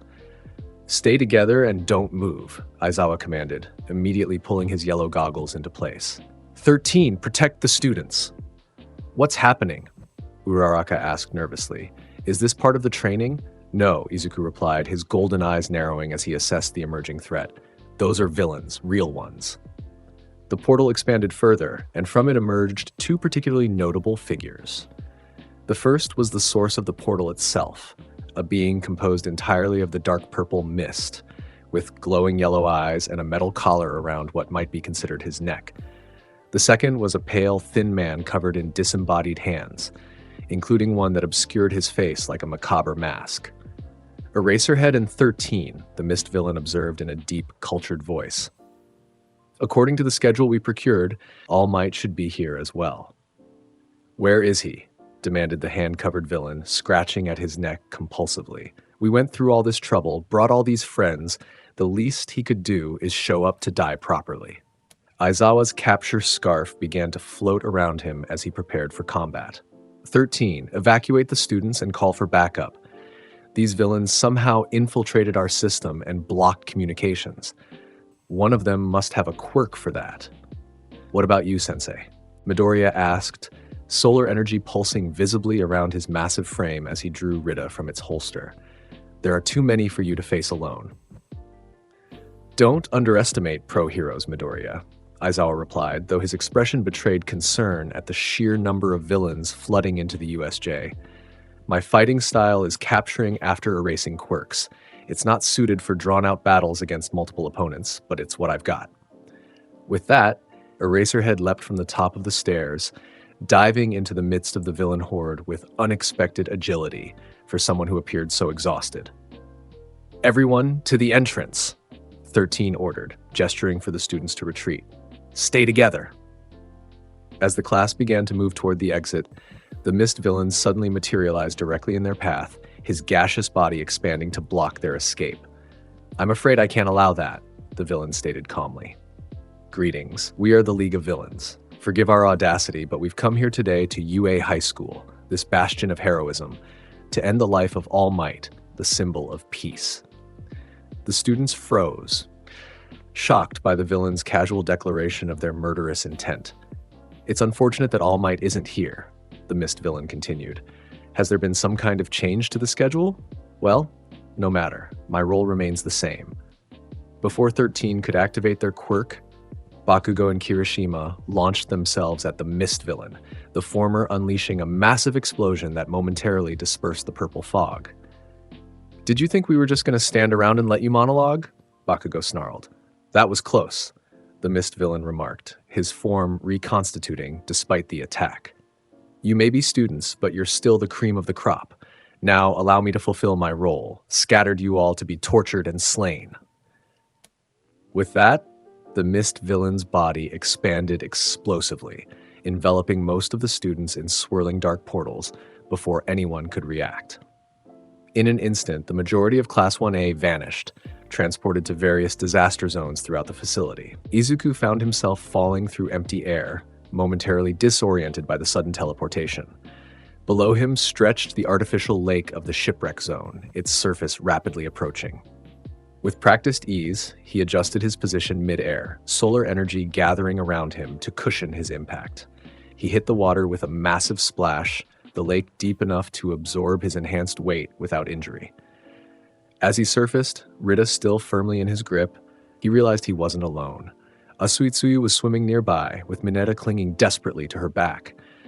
Midoriya-kun, Kero, Tsuyu greeted him, as calm as ever despite the circumstances. Are you hurt? I am unharmed, Izuku replied, solar energy shedding water from his costume as he treaded water. The villains appear to have scattered us throughout the facility to pick us off individually. We're going to die, Mineta wailed, tears and snot running down his face. There are too many of them. Silence, Izuku commanded, his voice carrying across the water with such authority that Mineta immediately stopped crying. Fear is the enemy of reason. We must assess our situation and develop a counteroffensive. Even as he spoke, shadowy forms could be seen moving beneath the water's surface, villains with aquatic quirks closing in on their position. They've found us, Mineta squeaked, preparing to pull one of the sticky purple balls from his head. No, Izuku corrected, solar energy beginning to pulse more intensely around him. They've doomed themselves. As the first villain broke the surface, a man with the head of a shark and rows of razor-sharp teeth, Izuku raised his left hand, Rita still gripped firmly in his right. Solar flare. A concentrated beam of light shot from his palm, striking the water directly in front of the advancing villain. The water instantly superheated, creating a localized geyser that sent the shark-headed man flying backwards with a pained howl. "The water!" Izuku called to his classmates. "Get out of the water now!" Understanding immediately, Tsuyu launched herself toward the nearest shipwreck with her powerful legs, Mineta still clinging to her back. Izuku followed, using his enhanced strength to propel himself through the water and onto the deck of the abandoned vessel. Once his companions were safely aboard, Izuku turned back toward the lake, where more aquatic villains were surfacing, their expressions a mixture of rage and confidence. "Nowhere to run now! Heroes in training!" called one with gills and webbed fingers. "You're surrounded!" "Surrounded," Izuku replied, solar energy gathering around Rita's blade as he raised the axe overhead. "No, you are merely lining up to be judged." With a controlled swing, he brought Rita down to touch the surface of the deck. Divine radiance, boiling tide. Solar energy erupted from the axe, flowing like liquid light into the water surrounding the ship. In seconds, the entire lake began to bubble and steam as the temperature rose rapidly. The aquatic villains thrashed in panic, scrambling to escape the increasingly hostile environment. "Precisely controlled," Izuku explained to his wide-eyed classmates. "The water is uncomfortably hot, but not harmful to humans, merely unbearable for those adapted to cold aquatic environments." "That's impressive control, Kero," Tsuyu acknowledged, watching as the villains fled toward the shore. "But what do we do now? The others are still scattered throughout the USJ." Izuku's golden eyes surveyed the facility, taking in the central plaza where Aizawa was still fighting against overwhelming odds. "Aizawa-sensei needs support," he observed, "and the leader of these villains, the one covered in hands, remains in the central plaza. He is likely their strongest combatant." "You want to help Aizawa-sensei?" Mineta asked incredulously. "Shouldn't we try to escape and get help?"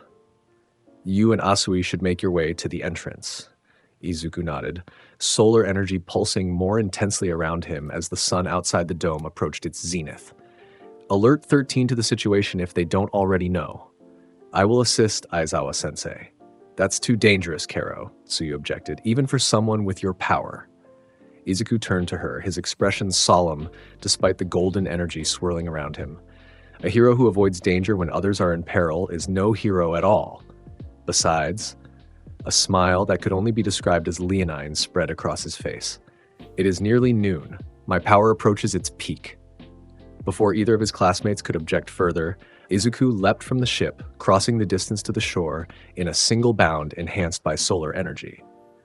Landing with ground-cracking force, he broke into a run toward the central plaza, Rita humming with power in his grip. As he approached, he could see that Aizawa was in trouble. Despite the homeroom teacher's impressive combat skills and strategic use of his erasure quirk, the sheer number of villains had taken their toll. The pro hero was bleeding from multiple wounds, his movements becoming sluggish with fatigue. Worse, the hand-covered leader had joined the fray, grabbing Aizawa's elbow with disastrous results.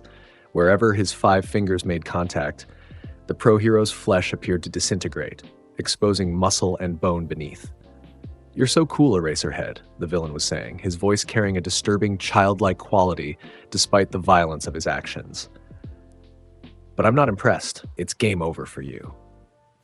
Before the villain could do more damage, a voice like thunder rolled across the plaza. Who decided that this game was over? All eyes turned toward the source, Izuku Midoriya, standing tall amid the unconscious bodies of villains that had been guarding the perimeter, Divine Axe Rita blazing with solar energy in his right hand. At high noon, he had reached the pinnacle of his transformation, nearly 7 feet tall, his musculature godlike, his green hair floating upward like a mane of fire, solar energy swirling around him in visible currents. "A student?" The hand-covered villain tilted his head curiously, releasing Aizawa's arm. "Interesting. Not part of today's mission, but Nomu, kill him."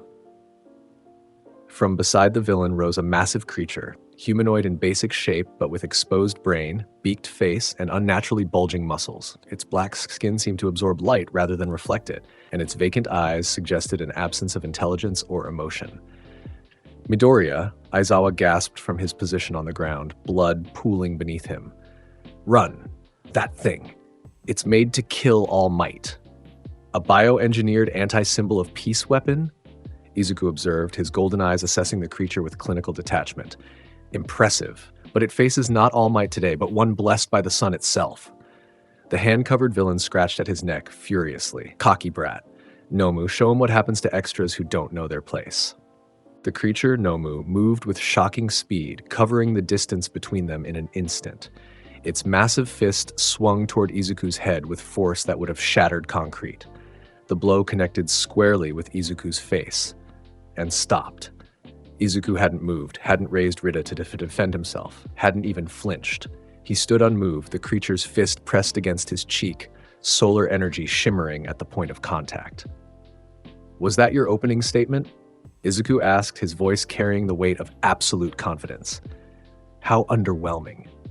With a casual swing of his left arm, not even using Rita, Izuku struck the creature's chest, sending it flying backward through one of the USJ's artificial trees. The Nomu crashed through several more before rolling to a stop, its chest visibly dented from the impact. Impossible, the mist villain materialized beside his hand-covered companion. Nomu has shock absorption and super regeneration. No student should be able to harm it. Shock absorption? Izuku repeated, pulsing more intensely around him as he began walking toward the recovering creature. You mean he can absorb the kinetic energy from physical impacts? An impressive quirk. The Nomu had regained its footing, the dent in its chest already repairing itself as its regeneration quirk activated. With another burst of unnatural speed, it charged Izuku again, this time with both fists raised for a double hammer blow. Izuku didn't dodge. Instead, he raised Rita for the first time, the axe's blade blazing with concentrated solar energy. But who decided, he asked quietly, that kinetic energy was the only type of force that exists? As the Nomu's fist descended, Izuku swung Rita in a perfect horizontal arc. Divine punishment, solar cleave. A crescent of pure solar energy erupted from the axe's blade, slicing through the air and through the Nomu's arms at the elbows. The creature's severed forearms fell to the ground, the cut cauterized instantly by the intense heat of the attack.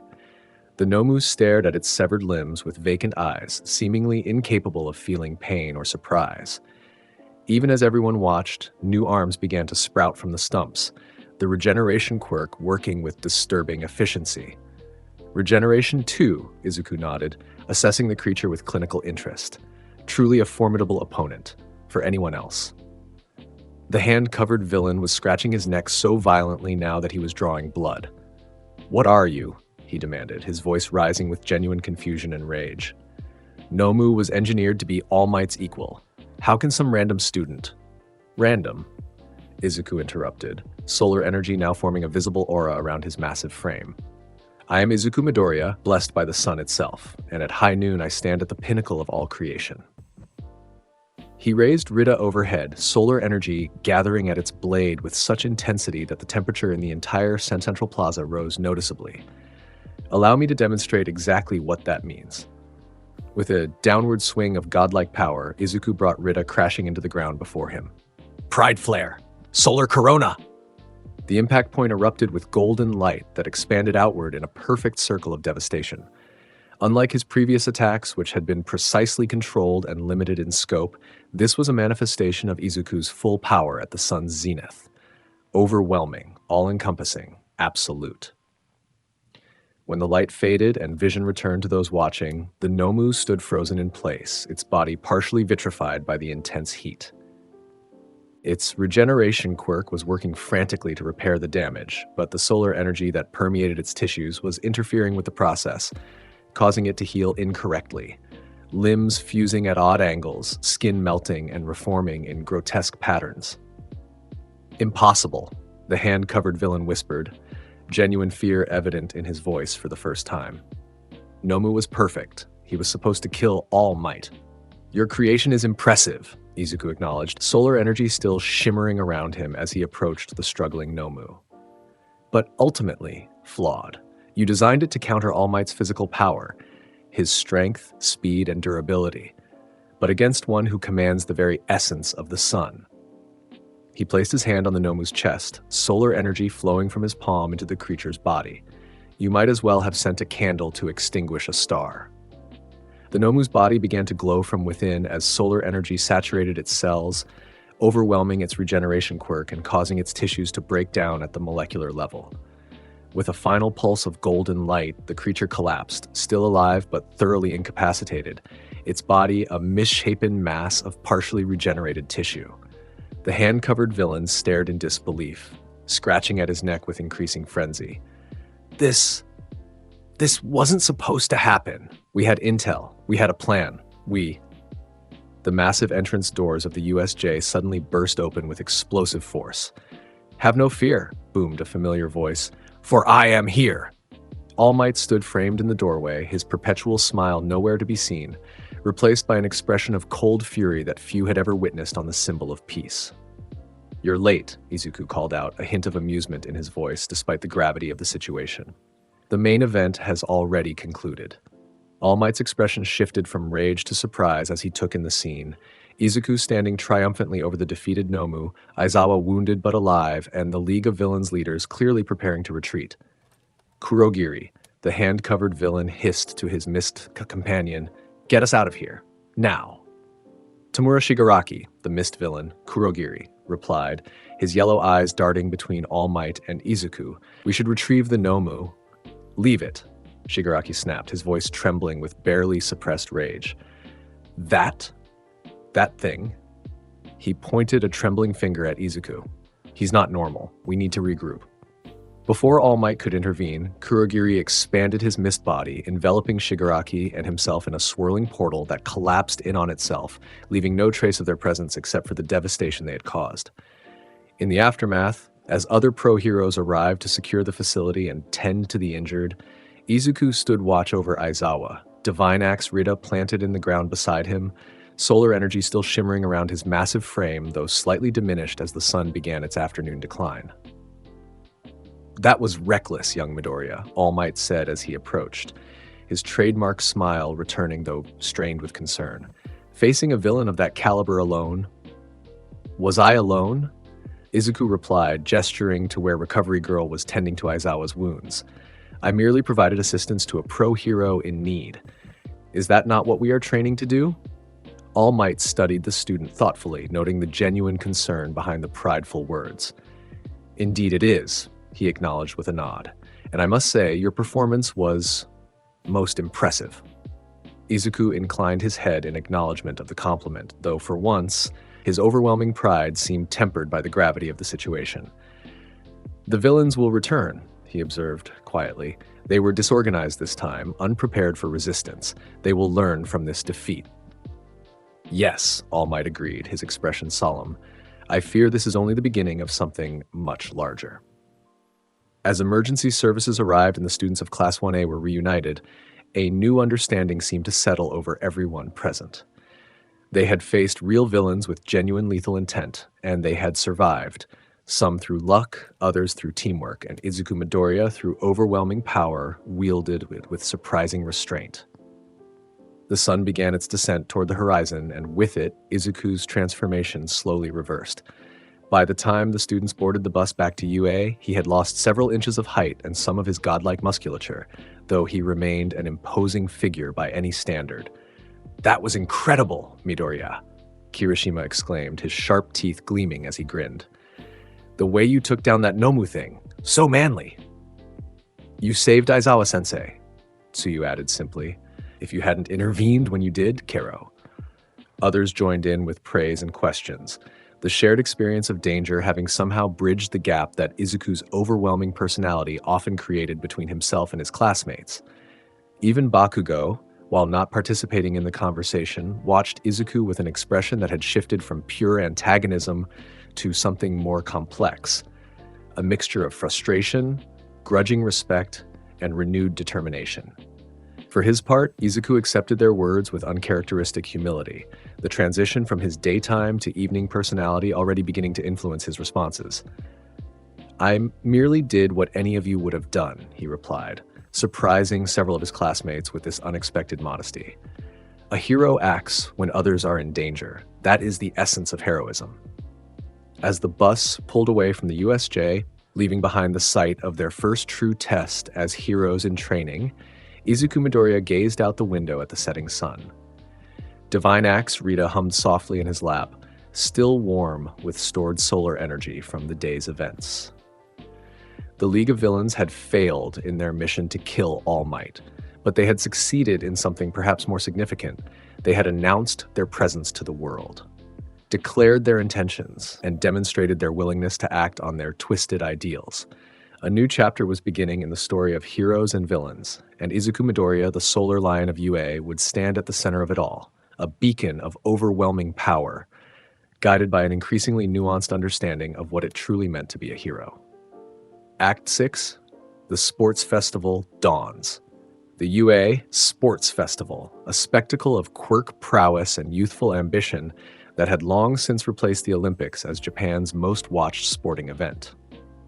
For the students of UA, particularly those in the hero course, it represented not just a competition, but a critical opportunity to showcase their abilities to pro heroes looking for potential sidekicks and interns. For Izuku Midoriya, it represented something else entirely, a stage worthy of his power, a platform from which to declare to the world that a new sun had risen in the hero firmament. 2 weeks had passed since the USJ incident, 2 weeks in which Class 1A had bonded through shared danger and recovery. The attack by the League of Villains had shaken them, certainly, but it had also forged connections that mere classroom interactions could not. Even Bakugo, perpetually aggressive and self-isolated, had become marginally more integrated into the class dynamic, though his rivalry with Izuku remained fierce. As for Izuku himself, the aftermath of the USJ attack had brought unexpected attention. While UA had worked to keep the details of the incident from the public, particularly Izuku's role in defeating the Nomu, rumors had still spread.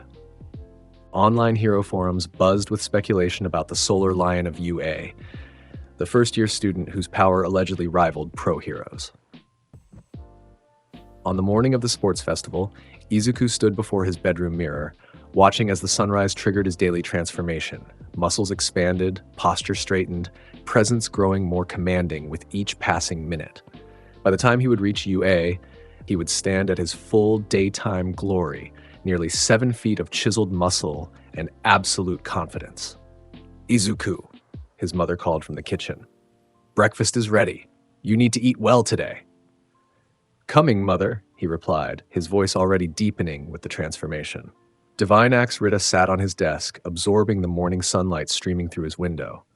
Unlike previous competitions Izuku had participated in during middle school, support items were prohibited for the sports festival.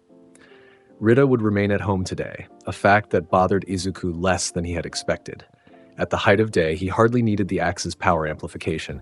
It was primarily a nighttime aid and focusing tool. As he ate breakfast, Inko Midoriya watched her son with a mixture of pride and concern that had become familiar over the years. "Are you nervous?" she asked, pouring him a second glass of orange juice. Izuku looked up from his meal, his increasingly regal features arranged in an expression of mild amusement. "Nervous? About what?" "Well, it's a national broadcast," Inko explained. "Millions of people will be watching. Pro heroes will be scouting. It's a lot of pressure." A confident smile spread across Izuku's face as he rose from the table, already standing a foot taller than his mother. "The sun does not concern itself with how many eyes gaze upon it," he declared. "It simply shines as it was meant to." Inko sighed, a small smile tugging at her lips despite herself. "Just try to be considerate of your classmates, okay? Not everyone has your level of power, and they're all working so hard." "A valid point," Izuku acknowledged, his tone softening slightly. "True greatness lies not just in personal achievement, but in elevating those around you. I shall remember your counsel, mother." With that, he gathered his things and set out for what promised to be a day of destiny. UA's campus was transformed for the sports festival, with vendors, security checkpoints, and massive crowds of spectators streaming toward the main stadium. As Izuku made his way through the throng, his fully activated daytime form drew stares and whispers. people instinctively moving aside to clear a path for the imposing figure in a UA gym uniform. In the Class 1A waiting room, most of his classmates were already present, the atmosphere charged with a mixture of excitement and nervous tension. Conversations died down momentarily as Izuku entered, his massive frame requiring him to duck slightly through the doorway. "Midoriya!" Kirishima greeted enthusiastically. "Ready to show the world how manly you are?"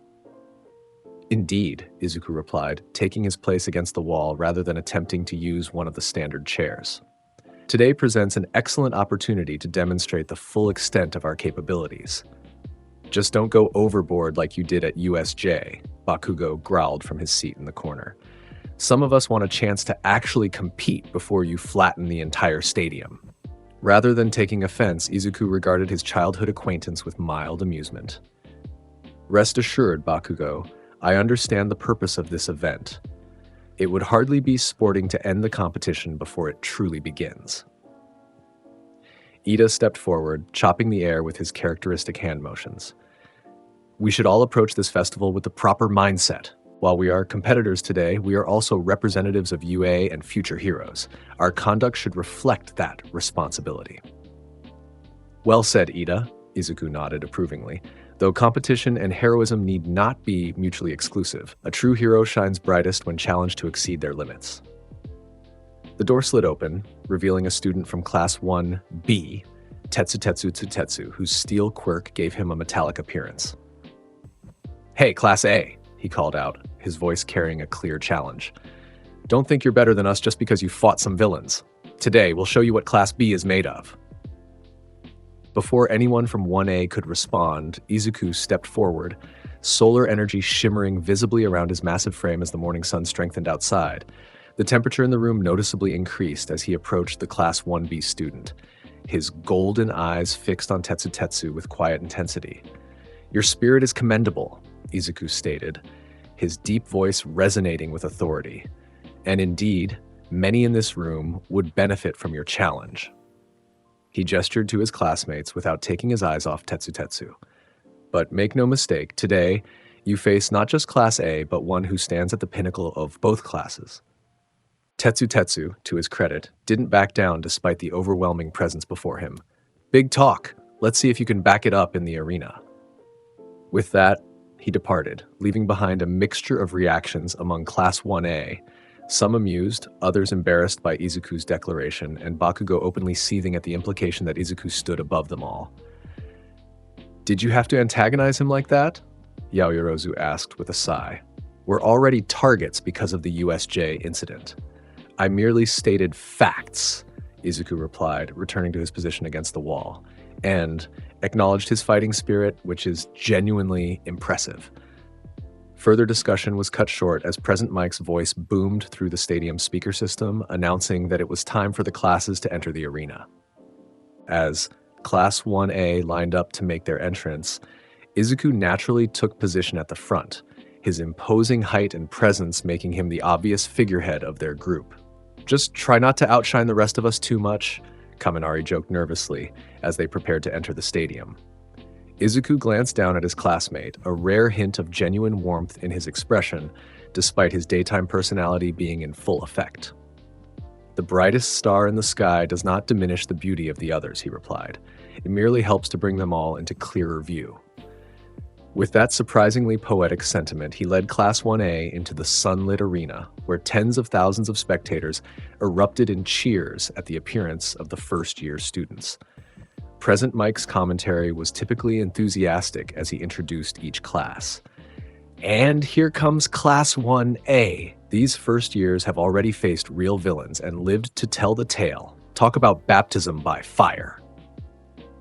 As the classes assembled in the center of the stadium, Midnight, serving as the chief referee for the first-year events, took the stage in her provocative hero costume. "Welcome to the UA Sports Festival," she announced, cracking her whip for emphasis.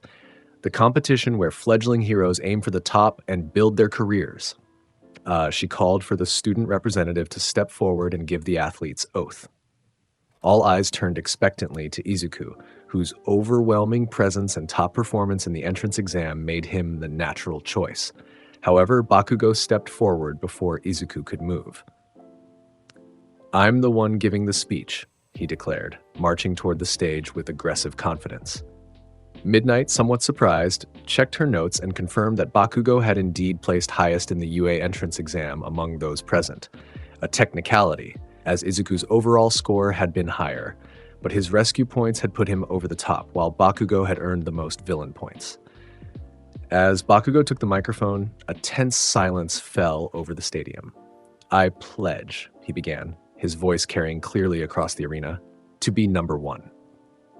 The simple declaration was met with boos and jeers from the other classes, who found his arrogance off-putting. Bakugo seemed entirely unfazed by the negative reaction, merely turning to leave the stage with a dismissive, "That's all." As he passed Izuku on his way back to the Class 1A group, their eyes met briefly, a silent exchange of challenge and acknowledgement. "Now," Midnight announced, drawing attention back to the main event. "Let's get started right away. The first round is what you might call a qualifier. This year, it will be an obstacle race." The rules were simple: a 4-kilometer race around the stadium perimeter through a course filled with various obstacles. Anything was fair game as long as competitors stayed on the course. The top 42 finishers would advance to the second round. As the students moved toward the starting gate, a narrow tunnel leading out of the stadium, Izuku found himself at the front of the pack, solar energy shimmering around him in the late morning sunlight. The sun was approaching its zenith, and with it, his power neared its peak. "Start!" Midnight's command was accompanied by the blaring of horns and the immediate rush of students toward the narrow exit.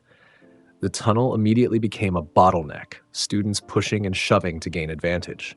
Some used their quirks, Todoroki freezing the ground behind him, Bakugo blasting overhead with his explosions, Ida accelerating with his engines. Izuku, however, simply walked forward, his massive frame and the natural reluctance of others to collide with him creating a path through the chaos. Solar energy pulsed around him as he approached the exit, where sunlight awaited.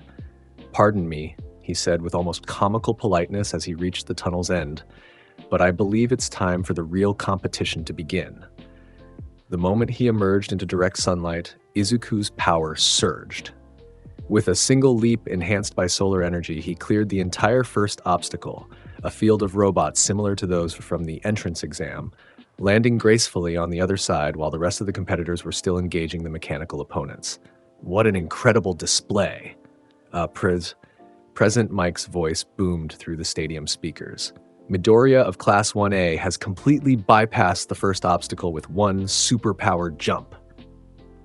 Izuku continued forward at a measured pace, not his full speed, but fast enough to maintain his lead while conserving energy for later obstacles.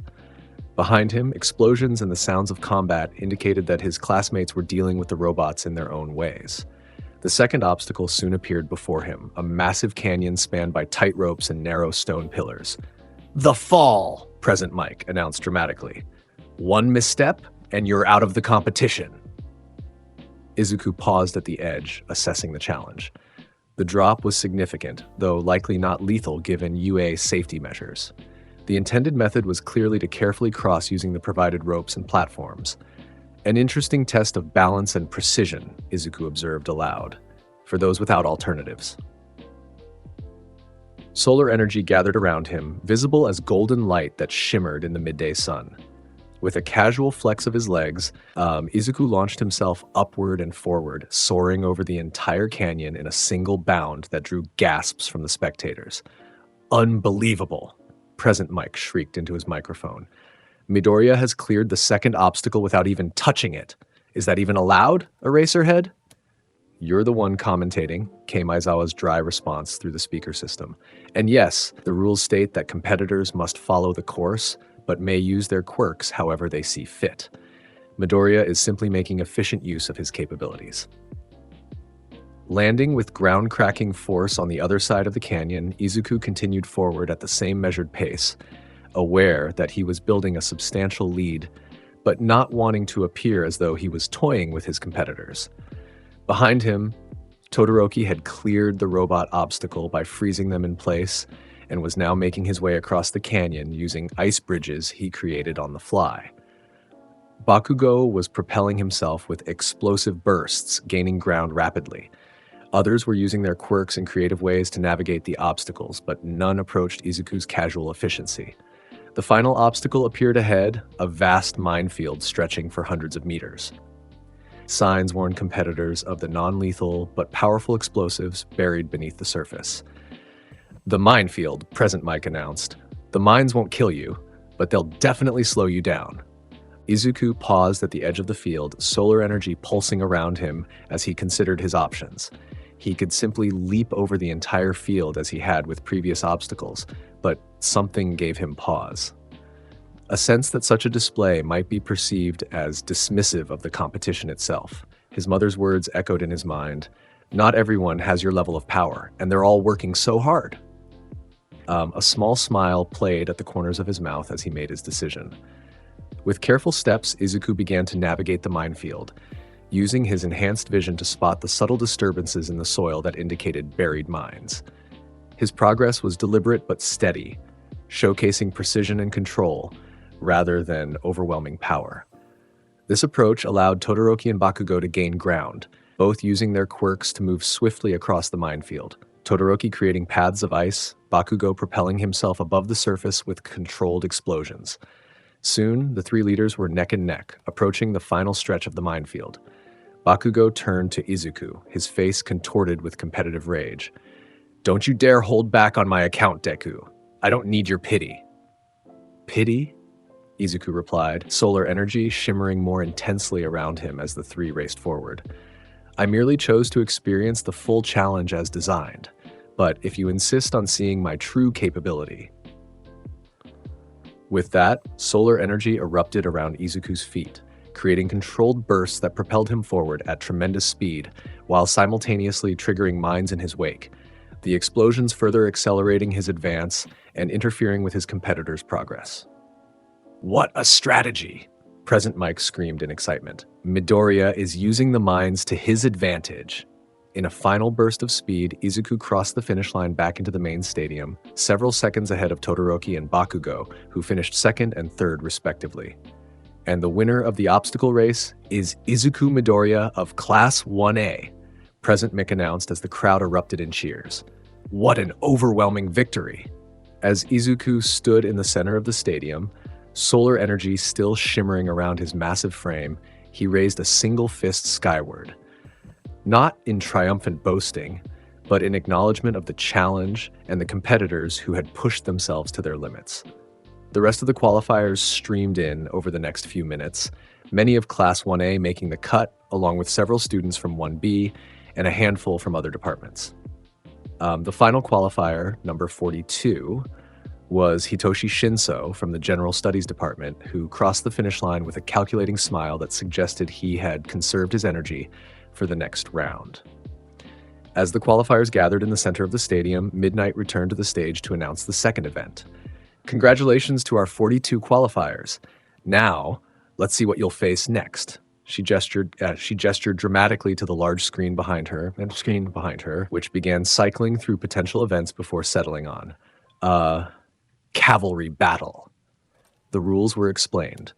Competitors would form teams of 2 to 4 people, with each person assigned a point value based on their placement in the obstacle race. The point values increased by 5 for each placement, with the 42nd place finisher worth 5 points, 41st worth 10, and so on. The exception was first place, Izuku Midoriya, who was assigned a special value of 10 million points. 10 million! Izuku exclaimed, genuine surprise breaking through his usual composed demeanor. All around him, the other competitors turned to stare, their expressions making their intentions clear. Everyone would be targeting him. "That's right," Midnight confirmed with sadistic pleasure. "It's the survival of the fittest, with a chance for those at the bottom to overthrow the top."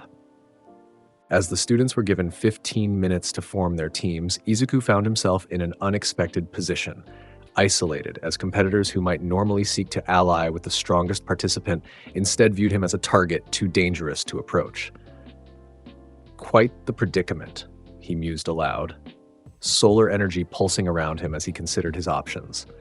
The sun was now at its zenith, his power at its absolute peak, yet this challenge required teamwork rather than individual strength. Midoriya-kun. Izuku turned to find Tokoyami approaching, his dark shadow quirk manifesting slightly despite the bright sunlight. Tokoyami, you wish to join forces? The bird-headed student nodded. Your overwhelming power makes you an obvious target, but that also means you'll need reliable support. My dark shadow can provide defensive coverage, even if it's weakened in direct sunlight. A logical analysis, Izuku acknowledged with an approving nod. Your quirk offers excellent defensive capabilities that complement my offensive power. I want in too, came an enthusiastic voice as Mei Hatsume, a pink-haired student from the support course, bounded over. You're the 10 million point guy, right? Everyone will be watching you, which means everyone will see my awesome support items in action. She patted the various gadgets strapped to her body. It's the perfect marketing opportunity. Izuku raised an eyebrow at her naked opportunism, but found himself amused rather than offended. Your honesty is refreshing, Hatsume. What capabilities do these support items offer? As Mei launched into an enthusiastic explanation of her hover boots, wire arrows, and impact-absorbing harness, a fourth figure approached. Ochako Uraraka, her expression determined despite her obvious nervousness. Deku-kun, she began, using the nickname she had adopted after hearing Bakugo use it, unaware of its originally derogatory intent. I'd like to join your team if you'll have me. My zero-gravity quirk could be useful for mobility and evasion. Izuku studied her for a moment, noting the genuine resolve in her eyes. Your quirk offers excellent tactical options, he agreed, and your determination is commendable. Welcome to the team, Uraraka. With his team assembled, Izuku as the rider carrying the 10 million points with Tokoyami, Hatsume, and Uraraka as the horses, they huddled to develop a strategy. Everyone will target us from the start, Tokoyami observed. We should focus on evasion rather than confrontation. Agreed, Izuku nodded, solar energy pulsing around him as he considered their options. Hatsume's hover boots will provide mobility, Uraraka's zero gravity can reduce our weight for faster movement, and your dark shadow offers defensive coverage. He glanced at the sun overhead, though its effectiveness will be limited in direct sunlight. What about your quirk, Midoriya-kun? Uraraka asked. Can you use it to defend the points? A confident smile spread across Izuku's face. Indeed, at high noon my power reaches its peak. I shall create a barrier of solar energy around us, not impenetrable, but sufficient to deter casual attempts to snatch our headband. As the teams took their positions around the field, it was clear that most had organized themselves with a single goal in mind, capturing the 10 million points from Izuku's team. Bakugo had formed a team with Kirishima, Sero, and Mina, their quirks combining for excellent mobility and offensive capability. Todoroki led a team with Ida, Yaoyorozu, and Kaminari, a formidable combination of power, speed, and tactical versatility. Begin! Midnight's announcement was accompanied by an immediate rush of teams toward Izuku's position. As expected, Izuku observed calmly as nearly every team converged on them. Hatsume, activate your hover boots. Uraraka, reduce our weight. Tokoyami, defensive positions. With the combined effects of Hatsume's support items and Uraraka's quirk, their team lifted several feet off the ground, evading the initial rush of competitors. Solar energy shimmered around Izuku, forming a golden barrier that deflected the first few attempts to grab their headband. What incredible teamwork from Team Midoriya! Present Mike announced as they soared above the competition. They've turned themselves into a flying fortress! For the first few minutes of the cavalry battle, Izuku's team employed a strategy of aerial evasion, staying just out of reach of the ground-bound teams while conserving energy. Tokoyami's dark shadow, though weakened by the sunlight, still managed to swat away the occasional extending arm or capturing tape that came too close. However, such a defensive strategy could not last forever. Mei's hover boots had limited operational time, and Uraraka's quirk would eventually reach its limit, causing nausea if overused. We cannot merely evade indefinitely, Izuku observed as they descended briefly to allow Uraraka a moment's respite. We must take the offensive when opportunity presents itself. That opportunity came when Todoroki's team maneuvered into position for an attack, Yaoyorozu creating an insulated rod for Kaminari to channel his electricity through, while Todoroki prepared a massive ice attack to immobilize them. Now, Izuku commanded as electricity arcs toward them. Solar Shield! Golden energy erupted around their formation, absorbing Kaminari's electrical attack and deflecting the wave of ice Todoroki sent their way. The collision of quirks created a momentary steam cloud that obscured both teams from each other. Uraraka, full weightlessness. Hatsume, maximum thrust, Izuku ordered, solar energy gathering around his right hand. We're breaking through. Their team shot forward through the steam cloud, catching Todoroki's formation by surprise. As they passed overhead, Izuku's hand darted down with lightning speed, snatching the headband from around Todoroki's neck with precision that belied his massive frame. Incredible, Present Mick shouted. Team Midoriya has stolen Todoroki's points while defending their own. The cavalry battle continued in this fashion. Team Midoriya primarily focusing on defense and evasion of the 10 million points, but occasionally striking with surprising effectiveness to accumulate additional points from less defended teams. Bakugo's team proved particularly persistent, the explosive student launching himself from his formation to attempt aerial interceptions of Izuku's team. Each attempt was met with a precisely calibrated burst of solar energy that redirected Bakugo's trajectory without causing harm, a display of control that impressed even the pro heroes watching from the stands. As the final seconds of the cavalry battle ticked down, Team Midoriya found themselves surrounded. Todoroki's team approaching from one side with a massive ice formation, Bakugo's team closing in from the other with explosive determination, and several other teams moving to cut off potential escape routes. It appears we are cornered, Tokoyami observed, his dark shadow straining against the bright sunlight to maintain defensive coverage. So it would seem, Izuku agreed, solar energy pulsing more intensely around him as he assessed their situation. Uraraka, how much longer can you maintain zero gravity? Maybe 30 seconds, she replied, her face pale from the strain of using her quirk for so long. Sufficient, Izuku nodded. Everyone brace yourselves, I shall create an opening. Solar energy gathered around Izuku's entire body, the temperature in their immediate vicinity rising noticeably. As Todoroki and Bakugo closed in from opposite sides, each determined to claim the 10 million points in the final seconds, Izuku raised both hands. Solar Nova. A controlled pulse of solar energy erupted outward in all directions. Not powerful enough to harm, but sufficient to push back the approaching teams and create momentary confusion. In that instant of disorientation, Team Midoriya made their final aerial retreat, hovering just out of reach as the buzzer sounded to end the cavalry battle. Time's up, Midnight announced. Let's see the final standings. When the points were tallied, Team Midoriya had maintained possession of the 10 million points while also accumulating several additional headbands, securing an overwhelming first place.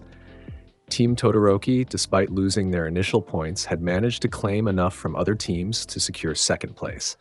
Team Bakugo took third, and Team Shinso, the general studies student who had barely qualified from the obstacle race, surprisingly claimed fourth place with a team composed entirely of students he had approached at the last minute. These 16 students will advance to the final round, Midnight declared, gesturing to the tournament bracket appearing on the main screen. A series of one-on-one battles to determine the champion.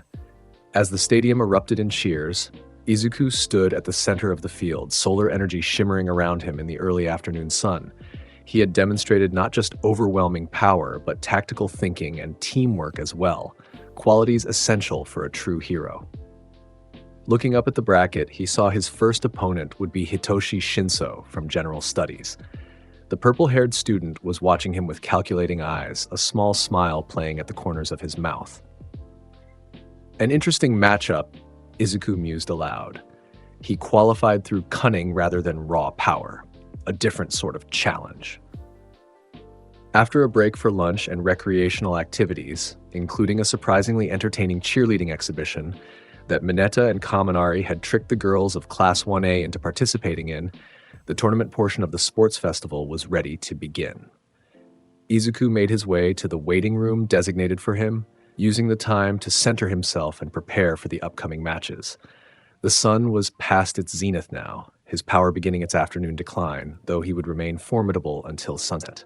A knock at the door interrupted his meditation. Enter, he called, expecting perhaps Uraraka or one of his other classmates. Instead, it was All Might who stepped through the doorway, his massive frame almost as impressive as Izuku's own daytime form. Young Midoriya, the symbol of peace greeted with his trademark smile.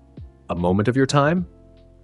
Of course, All Might, Izuku replied, rising to his feet out of respect for the number one hero. What can I do for you? All Might's smile remained in place, but his eyes were serious as he regarded the student. I wanted to offer some advice before your matches begin, he said, his voice uncharacteristically subdued. Your performance thus far has been extraordinary, perhaps too much so. Izuku raised an eyebrow. I'm not sure I understand. Should I not strive for excellence in all endeavors? Excellence, yes, All Might nodded. But there is wisdom in restraint as well. The sports festival is broadcast nationwide. Villains and heroes alike will be watching. After the USJ incident, you've already drawn attention. A too overwhelming display here might make you a target before you're ready. Izuku considered this, solar energy pulsing thoughtfully around him. You suggest I hold back, deliberately perform below my capabilities? Not exactly, All Might clarified. I suggest you focus on technique and control rather than raw power. Show them your judgment, your precision, your tactical thinking. Anyone can destroy with overwhelming force, but a true hero knows when and how to apply their power with restraint. For a moment, Izuku was silent, processing this advice against his natural inclination toward displays of dominance. Then, surprisingly, he nodded. A valid perspective, he acknowledged. The sun at noon may blind with its brilliance, but the setting sun reveals its true artistry in how it paints the sky. Act 7, The Tournament of Pride. The sun continued its westward journey as Izuku contemplated All Might's words. The symbol of peace had departed, leaving him alone with his thoughts before his first match. The tournament stage had been prepared in the center of the stadium, a simple raised concrete platform with clear boundaries. Restraint, Izuku murmured to himself as solar energy pulsed around his massive frame, to show not just overwhelming power, but precision and control. The call for the first match came through the speaker system, Present Mike's enthusiastic voice announcing the opening bout. From the hero course, it's the overwhelming powerhouse of Class 1A, Izuku Midoriya, versus, from General Studies, the mysterious latecomer who made it to the finals, Hitoshi Shinso. As Izuku stepped onto the tournament stage, the crowd erupted in cheers, many having witnessed his extraordinary performance in the previous events. Across from him stood Shinso, the purple-haired General Studies student whose quirk remained unknown. So you're the famous Midoriya, Shinso called out, a calculating smile on his face. The one they call the Solar Lion. Must be nice having such a powerful quirk. Izuku regarded his opponent with mild interest, solar energy shimmering around him in the afternoon sun. Each is blessed according to their capacity, he replied. The sun shines on all, but not all can harness its light. Shinso's smile widened. Is that what you tell yourself? That you deserve that power? That it makes you better than everyone else who works twice as hard for half the recognition? Midnight, standing at the edge of the platform as referee, raised her whip. Begin. Izuku took a single step forward, intending to end the match quickly, but without excessive force, when he suddenly found himself unable to move. His body froze in place, mind suddenly blank, as if his consciousness had been pushed to the background. Too easy. Shinso's voice penetrated the strange fog that had enveloped Izuku's thoughts. Walk out of bounds. To the shock of the audience, Izuku's body began to turn, taking mechanical steps toward the edge of the platform. Present Mike's voice boomed through the stadium. What's this? Midoriya appears to be moving toward the boundary. Could this be Shinso's quirk in action? Inside Izuku's mind, a battle was taking place. The brainwashing effect of Shinso's quirk had taken hold, but as his body approached the boundary, something stirred within him. Solar energy, ever present within his cells, began to pulse more intensely, as if responding to the threat. That's it, Shinso encouraged, his voice dripping with satisfaction. Just a few more steps. Maybe this will teach you in the rest of the hero course that raw power isn't everything. As Izuku's foot hovered just above the out-of-bounds line, a surge of solar energy erupted from within him. Golden light blazing around his massive frame with such intensity that spectators had to shield their eyes. The mental fog evaporated instantly, burned away by the solar power coursing through his veins. Izuku's foot settled firmly back inside the boundary, his golden eyes focusing on Shinso with newfound awareness. A mental manipulation quirk, he observed, his deep voice carrying across the suddenly silent stadium. Impressive. Few can claim to have controlled one who stands at the pinnacle, even momentarily. Shinso's confident expression faltered. How did you break free? The sun does not ask permission to shine, Izuku replied simply, solar energy continuing to pulse around him as he turned to face his opponent fully. And I am its chosen vessel. With deliberate steps, Izuku approached Shinso, who backed away with growing desperation. Stay back, the general studies student shouted. Answer me. How did you break my brainwashing? Izuku said nothing, mindful now of the quirk's activation conditions. When he reached Shinso, he simply placed one massive hand on the purple-haired student's shoulder and guided him firmly but gently toward the boundary. Damn it! Shinso struggled against Izuku's grip, but it was like trying to move a mountain. You hero course students have everything handed to you. Your powerful quirks, your opportunities, your futures. Despite his silence, Izuku's expression softened slightly at Shinso's words. When they reached the boundary, instead of pushing Shinso out, he paused. Your quirk, Izuku said finally, has great potential for heroism. Villains cannot fight if they cannot think. Shinso's eyes widened in surprise at this unexpected acknowledgement. The path may be different, Izuku continued, but determination often matters more than natural blessing. With that, he gave Shinso a gentle push that sent him out of bounds. Shinso is out of bounds, Midnight announced, raising her whip. Midoriya advances to the next round. As Izuku turned to leave the stage, Shinso called after him. Hey Midoriya, the hero course. Do you think someone like me could ever get in? Izuku paused, looking back over his shoulder, solar energy shimmering around him in the afternoon light. Who decided that you couldn't? He replied simply before continuing toward the exit. The tournament progressed with surprising intensity. Todoroki defeated Sero with a massive ice attack that briefly transformed half the stadium into a glacier. Bakugo overcame Uraraka in a match that showcased both his overwhelming power and her unexpected tactical brilliance. Other matchups revealed the hidden depths of their classmates' abilities and determination. Izuku's second match pitted him against Fumikage Tokoyami, whose Dark Shadow quirk had proven formidable in previous events. An interesting matchup, Izuku observed as they faced each other on the platform. Your shadow against my light. Tokoyami nodded respectfully. Indeed. Though I fear the afternoon sun places me at a disadvantage, I shall not surrender without giving my all. I would expect nothing less, Izuku replied. Solar energy pulsing around him. Let us have an honorable contest. When Midnight gave the signal to begin, Dark Shadow emerged from Tokoyami's body, surging toward Izuku with impressive speed despite the sunlight that weakened it. Izuku sidestepped the attack with surprising agility for his massive frame, solar energy trailing behind him like golden flames. Forgive me, Tokoyami, Izuku said, raising his hand, but this match was decided before it began. Rather than unleashing a devastating attack, Izuku simply released a controlled pulse of solar energy that flooded the arena with golden light. Dark Shadow shrieked and retreated, diminishing to a fraction of its size as it sought shelter behind Tokoyami's cloak.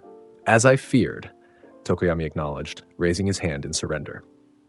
Against the embodiment of the sun itself, my shadow stands no chance. I concede.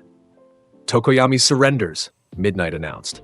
Midoriya advances to the semifinals. The semifinal matches were determined. Izuku would face Ida, while Todoroki would battle Bakugo. The latter match particularly drew anticipation, as both students had demonstrated exceptional power and combat prowess. As Izuku prepared for his semifinal match, he found Ida waiting for him in the tunnel leading to the arena. Midoriya, the class representative, greeted him formally. Before we face each other, I wanted to express my admiration for your restraint thus far. Your consideration for your opponents speaks to a true, heroic spirit beneath your imposing exterior. Izuku regarded Ida with mild amusement, solar energy shimmering around him as the sun continued its westward journey. Your words honor me, Ida. Though the sun outshines all stars, it does not seek to extinguish them. Their match began with explosive action. Ida activated his Recipro Burst immediately, his engines propelling him toward Izuku with blinding speed. The attack connected, Ida's armored legs striking Izuku's midsection with enough force to create a shockwave that rippled through the stadium. Izuku didn't budge. "An excellent opening," he commented, standing unmoved as solar energy absorbed the impact. "Your speed is truly impressive, Ida." Ida jumped back, recalibrating his strategy. "I expected nothing less from you, Midoriya, but I'm not finished yet." What followed was a display of speed versus immovable power. Ida darted around the arena, attacking from multiple angles with precisely calculated kicks and feints. Izuku, rather than pursuing, remained largely stationary, defending with minimal movement and occasional bursts of solar energy that forced Ida to change direction. "You've improved your recipro technique," Izuku observed after several minutes of this exchange, "but I sense your engines approaching their limit." Indeed, Ida's movements had begun to slow, the exhaust from his engines sputtering as they overheated. With a final burst of speed, he attempted a desperate maneuver, rushing past Izuku to create momentum before spinning for a powerful roundhouse kick. Recipro extend! The kick connected with Izuku's forearm, which he had raised in a casual blocking motion. For a moment, they stood frozen in that position. Ida's maximum output versus Izuku's casual defense. "A valiant effort," Izuku acknowledged. Then, with gentle precision that belied his overwhelming strength, he pushed forward, sending Ida sliding backward toward the boundary. Ida fought to maintain his position, his engines straining against the immovable force of Izuku's advance. But as his engines finally stalled from overuse, Ida found himself pushed beyond the boundary line. "Ida is out of bounds," Midnight declared. "Midoriya advances to the final." The other semifinal match between Todoroki and Bakugo proved to be a spectacular clash of fire, ice, and explosions. To the surprise of many, Todoroki used his fire side for the first time in the tournament, creating a balanced attack that eventually overwhelmed Bakugo's explosive prowess. Though Bakugo fought with extraordinary determination, Todoroki's dual quirk advantage secured him victory and a place in the final match against Izuku. As the sun dipped lower in the western sky, casting long shadows across the stadium, the final match was announced with tremendous fanfare. "The moment you've all been waiting for," Present Mike's voice echoed throughout the stadium. "The final match of the UA Sports Festival first-year tournament. From Class 1A, it's the man who has dominated every stage of this competition, Izuku Solar Lion Midoriya, versus, also from Class 1A, the son of the number 2 hero endeavor, wielding both ice and fire, Shoto Todoroki." As Izuku took his position on the platform, he could feel his power beginning its afternoon decline, though he remained formidable. Across from him, Todoroki stood with cold determination in his heterochromatic eyes. "Midoriya," Todoroki called out before Midnight could start the match. "I want to thank you. Watching your unwavering confidence in your power, it helped me recognize that I've been limiting myself out of spite." He raised his left hand, small flames dancing between his fingers. "So for this final match, I'll come at you with everything I have, both my ice and my fire." Izuku nodded, solar energy pulsing around him with golden brilliance. As it should be. A warrior who restrains his true power out of pride or spite merely cheats himself of growth. When Midnight signaled the start of the match, Todoroki immediately unleashed a massive wave of ice that surged toward Izuku with breathtaking speed. Rather than avoiding it, Izuku stepped forward to meet it, solar energy gathering around his right fist. Solar Strike. The punch connected with the approaching ice wall, releasing a concentrated burst of solar energy that shattered it instantly, sending crystalline fragments flying in all directions. The resulting steam cloud momentarily obscured both competitors from view. From within the mist emerged a stream of fire, Todoroki having used the concealment to launch a follow-up attack. The flames engulfed Izuku's position, raising the temperature of the arena significantly. When the steam and fire cleared, Izuku stood unmoved, solar energy shimmering around him more intensely than before. An interesting strategy, he observed, but fire against the sun itself? Who decided that would be effective? With a casual gesture, Izuku absorbed the ambient heat from Todoroki's attack, adding it to his own solar reserves. Then, with deliberate steps, he began advancing toward his opponent. Todoroki didn't retreat. Instead, he planted his feet firmly and unleashed his full power. right side creating massive ice formations that hurtled toward Izuku, left side generating intense flames that surrounded him like a protective aura. "Incredible!" Present Mike shouted. "Todoroki is going all out with both sides of his quirk for the first time in this tournament." Izuku continued his advance, solar energy forming a golden barrier around him that melted the ice and parted the flames. His expression remained calm, almost appreciative, as he weathered Todoroki's most powerful attacks. "Your quirk is truly magnificent, Todoroki," Izuku acknowledged as he drew closer. "Few can claim such versatility and raw power." Todoroki gritted his teeth, frost forming on his right side while sweat poured down his left from the intense heat he was generating. "And yet it's still not enough, is it?" he asked, a hint of resignation in his voice. "Against any other opponent, it would be more than sufficient," Izuku replied honestly. "But I stand at the pinnacle of power. The sun acknowledges your flame as kindred, but lesser." With that, Izuku raised his hand, solar energy gathering in his palm. "This match is concluded. Solar binding." Golden energy erupted from his hand, not as a destructive blast, but as a precisely controlled web that enveloped Todoroki, restricting his movement without causing harm. The dual quirk user struggled briefly before recognizing the futility of resistance. "I can't move," Todoroki acknowledged, "and I've reached my limit anyway. I concede." "Todoroki surrenders," Midnight announced with dramatic flair. "The winner of the UA Sports Festival first-year tournament is Izuku Midoriya."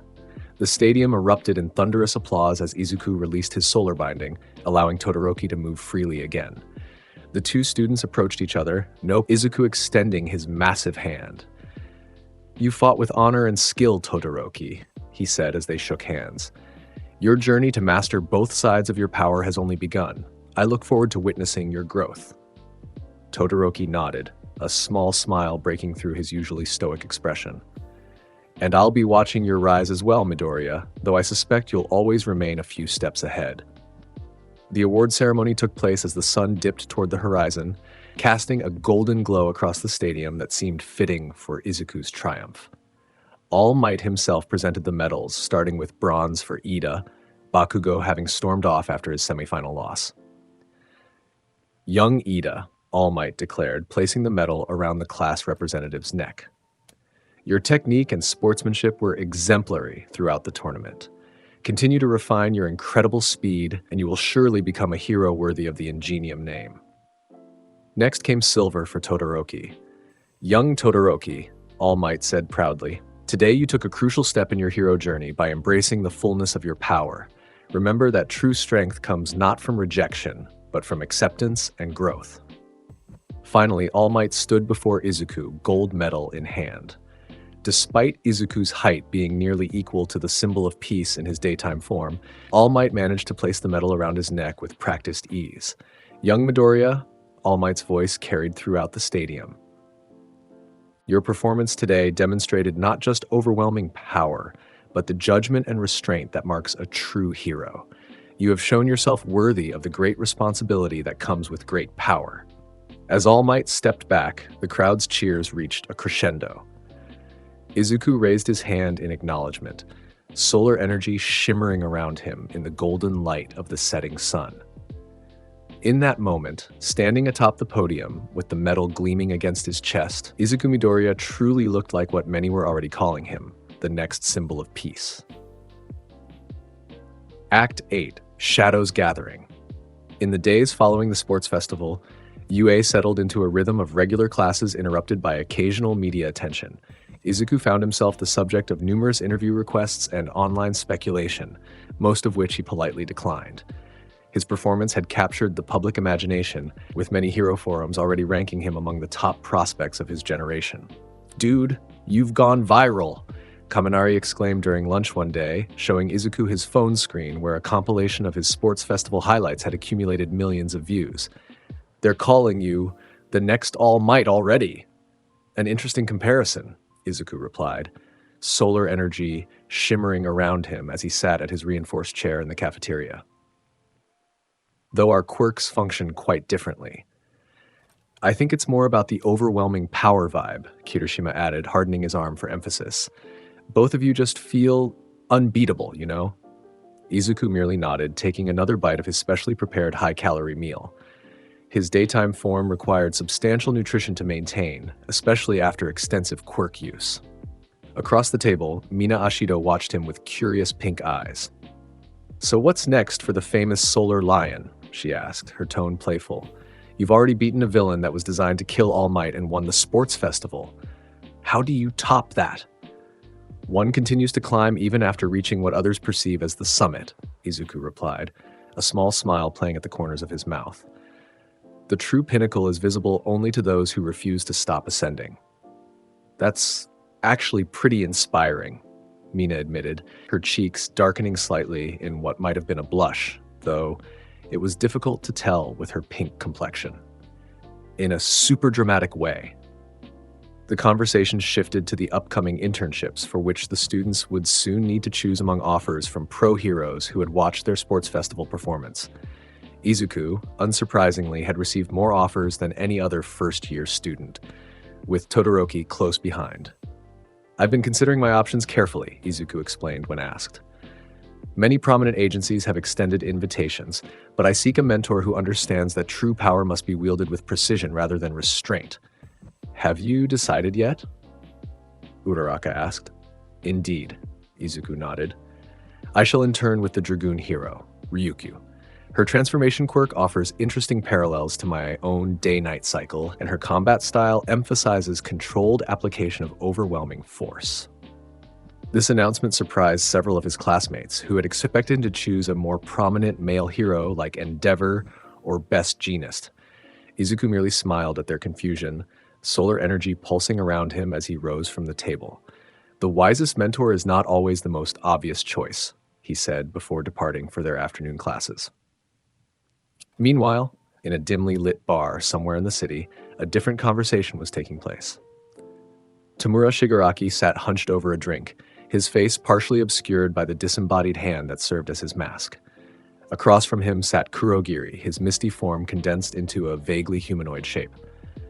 "That monster at UA," Shigaraki muttered, scratching at his neck with increasing agitation.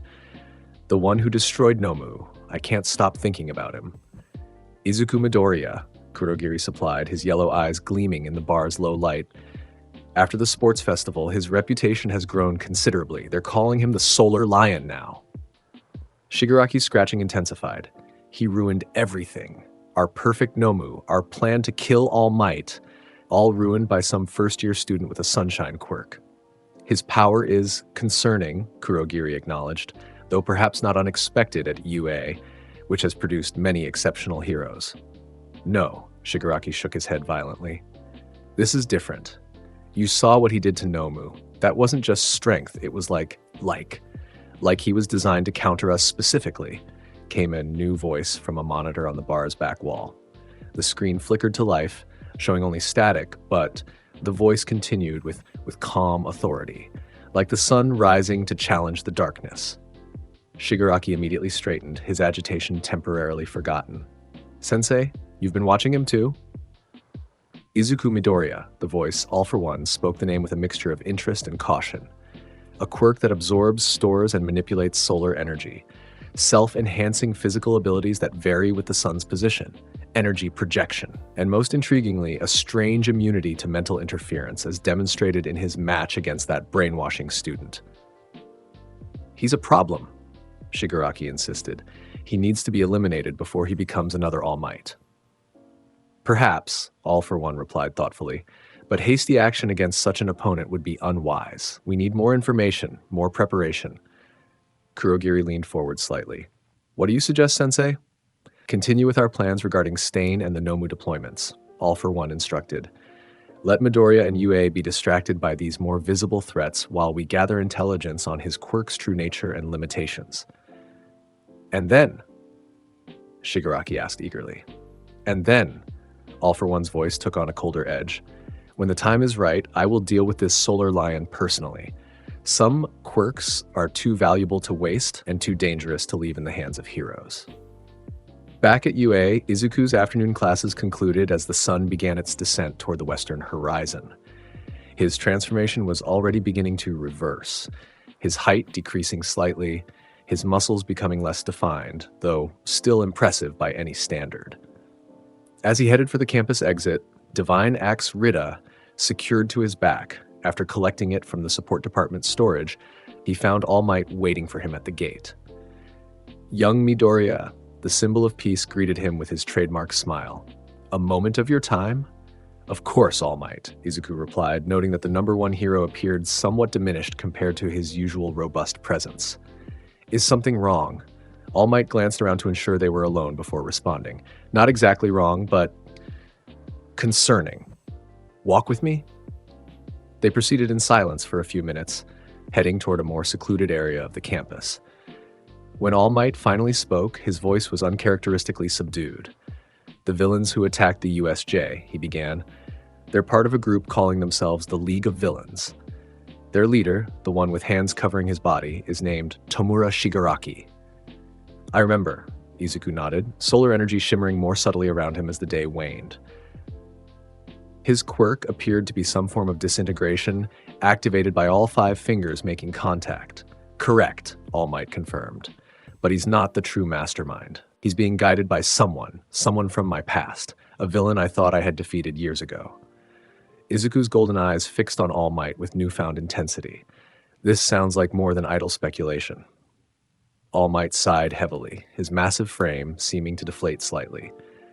"The creature you defeated at USJ, the Nomu. Its creation required extensive resources, scientific knowledge, and most importantly, multiple quirks artificially implanted into a single body." "Multiple quirks?" Izuku repeated, his brow furrowing. "That should be biologically impossible." "It should be," All Might agreed grimly. "Unless you possess a quirk that allows you to take quirks from others and bestow them as you see fit. A quirk called All for One." As All Might explained the history of this mysterious villain, a man who had ruled from the shadows during the chaotic emergence of quirks, who could steal quirks from others and either keep them for himself or grant them to his followers, Izuku listened with growing concern. The sun continued to set, his transformation progressing, but his expression remained uncharacteristically solemn. "This All for One," Izuku said when All Might had finished. "He's the one who gave you that wound." It wasn't a question. All Might nodded, unconsciously placing a hand over his side where a grievous injury had permanently weakened him. 6 years ago, our last confrontation. I thought I had defeated him, but if he's behind the League of Villains, then he survived and has been building his strength in secret all this time." "Why tell me this?" Izuku asked, though he suspected he knew the answer. "Because you're a target now," All Might replied gravely. "Your performance at USJ, defeating the Nomu that was engineered specifically to kill me, and then your display at the sports festival. You've caught their attention, young Midoriya. And if All for One is indeed active again, he will be very interested in your quirk." Izuku considered this, glancing at the setting sun. His daytime personality was already transitioning to his more thoughtful night form, but the pride remained, merely tempered by greater reflection. "He collects powerful quirks," Izuku observed, "and Sunkissed would be a valuable addition to his collection." "Exactly," All Might confirmed, "which is why I'm warning you to be especially vigilant. All for One operates from the shadows, using pawns and proxies to advance his goals. The League of Villains may make another move soon, and you may be one of their primary targets." Rather than showing concern, Izuku's expression shifted to one of calm determination as he placed his hand on Rita's handle. "All for One," he repeated the name, testing its weight. "A being who steals the power of others to compensate for his own inadequacy. How disappointing." All Might blinked, clearly not expecting this reaction. "Young Midoriya, I don't think you fully appreciate the danger. All for One is the most powerful villain in history. Even at the height of my power, defeating him nearly killed me." "I understand the threat he poses," Izuku assured him, solar energy pulsing subtly around his increasingly night-form frame. "And I am grateful for your warning. But remember, All Might, I am not you. My power functions differently, and at high noon, a smile that was still leonine despite his transitioning form spread across his face. Who decided that All for One could threaten my world?" The conviction in Izuku's voice gave All Might pause. He had witnessed the young hero's power firsthand, had seen him defeat the Nomu with ease where All Might himself might have struggled. Was it possible that Izuku Midoriya, still just a first-year student, might actually stand a chance against the ultimate evil that had haunted hero society for generations? Just promise me you'll be careful, All Might finally said. Power alone isn't always enough against a villain who has centuries of experience and dozens of quirks at his disposal.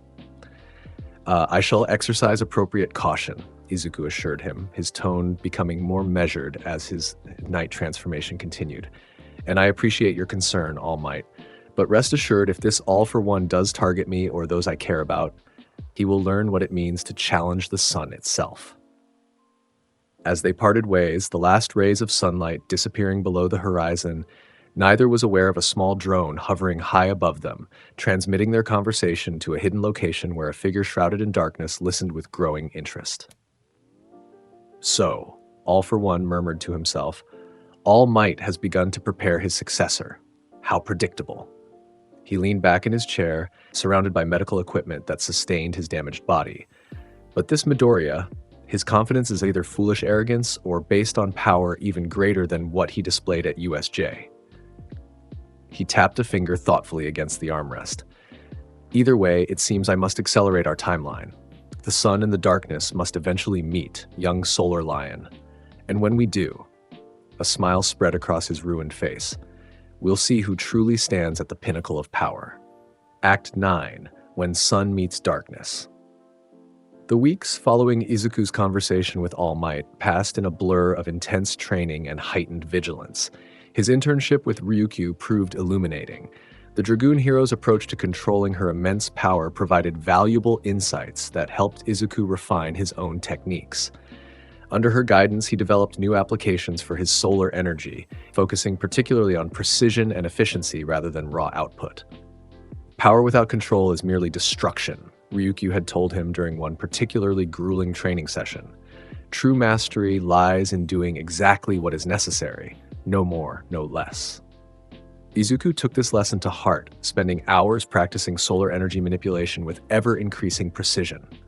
By the time his internship concluded, he could create constructs of solar energy with remarkable detail, focus his solar binding technique to immobilize specific limbs rather than entire bodies, and even use minute pulses of energy for delicate tasks like unlocking doors or turning pages.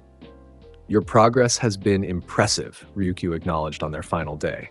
But remember, Midoriya, even the dragon knows when to rest its wings. Don't let your pursuit of the pinnacle blind you to the journey itself. Meanwhile, the League of Villains had indeed made their next move. The hero killer Stain's capture in Hosu City revealed his connection to the League, though the exact nature of their relationship remained unclear. More concerning were the Nomu attacks that had accompanied Stain's final stand, creatures similar to the one Izuku had defeated at USJ, though less powerful individually. When classes resumed at UA, the faculty implemented enhanced security measures, and students were instructed to travel in groups whenever possible. For Izuku, whose imposing daytime presence made him an unlikely target for random attacks, these precautions seemed excessive. Nevertheless, he honored the spirit of the regulations, often accompanying classmates whose quirks made them more vulnerable. It was during one such escort, walking Mina, Hagakure, and Aoyama back to their dormitories after an evening study session, that Izuku first sensed something was wrong. The sun had already set, his transformation to night form complete, but Divine Axe Rita hummed with stored solar energy on his back, providing a constant awareness of his surroundings. "Did you feel that?" he asked suddenly, stopping in his tracks. "Feel what?" Mina asked, glancing around nervously. "I don't see anything weird." Izuku frowned, his night form's more analytical mind processing the strange sensation. It felt like a gap, as if a small portion of reality had momentarily ceased to exist. "It's probably nothing," he said after a moment, though his hand remained on Rita's handle. "Let's continue." They reached the dormitories without incident, but the strange feeling persisted in Izuku's mind. That night, as he prepared for bed, a message came through on his Hero course-issued phone. An automated alert from UA security system indicating an unspecified anomaly had been detected near the campus perimeter. Izuku's night form considered this information carefully. The timing aligned with his own unexplained sensation earlier. Perhaps it wasn't nothing after all. He sent a brief message to Aizawa reporting his experience, then tried to sleep. But his dreams were troubled by shadows that consumed light and a voice that whispered of power beyond imagination. The next morning dawned bright and clear, perfect conditions for Izuku's quirk. As he walked to class, already well into his daytime transformation, he noticed increased security around the campus. Additional pro-heroes patrolling, more active sensors, even hound dogs sniffing along the perimeter fence. "Good morning, Midoriya." Principal Nezu greeted him unexpectedly at the main building entrance. The intelligent animal's usual cheerful demeanor seemed slightly strained. "Lovely weather we're having, isn't it? Perfect for someone with your particular quirk." "Indeed, Principal," Izuku agreed, solar energy shimmering around his massive frame. "The security enhancements suggest UA is expecting trouble." Nezu's smile tightened almost imperceptibly. "Just routine precautions, nothing for students to concern themselves with." He paused, studying Izuku with his keen eyes. "Though I understand you reported an unusual sensation yesterday evening, most interesting." "A momentary disturbance," Izuku confirmed, as if reality itself flickered, difficult to describe precisely. Nezu nodded thoughtfully. "Well, I'm sure it's nothing to worry about, but perhaps you might stop by my office after classes today? I'd be interested in hearing more details." Before Izuku could respond, a tremendous explosion shook the ground, coming from the direction of the city center. Black smoke billowed into the sky, visible even from UA's campus. "What was that?" a student shouted from nearby. Nezu's cheerful facade dropped completely, his expression turning grim. "It appears our precautions were justified, though not early enough. Midoriya, please proceed to your classroom immediately. All students are to remain on campus until further notice." As Izuku entered Class 1A, he found his classmates gathered around Kirishima's phone, watching a live news broadcast of what appeared to be a massive villain attack in downtown Musutafu. Multiple Nomu-like creatures were rampaging through the commercial district, while pro-heroes struggled to contain the damage and evacuate civilians. "This is insane," Kaminari muttered, his usual laid-back attitude replaced by genuine concern. "There must be at least 6 of those Nomu things. Look," Uraraka pointed at the screen. "It's All Might." Indeed, the symbol of peace had arrived on the scene, his trademark smile in place as he engaged the largest of the artificial villains. His movements were as impressive as ever, though Izuku, with his enhanced perception, noticed a slight hesitation in All Might's attacks, a fraction of a second delay that hadn't been present in previous footage. "All Might seems off," Todoroki observed, voicing what Izuku had already noticed. "He'll still win though, right?" Mineta asked nervously. "I mean, he's All Might." Izuku's response was cut short by the classroom door sliding open to reveal Aizawa. "Everyone take your seats," the homeroom teacher instructed, his expression even more serious than usual. "UA is implementing emergency protocols due to the villain attack downtown. All students are to remain in their classrooms until further notice." "Sensei," Ida raised his hand formally. "Do we know who is behind this attack? Is it the League of Villains again?"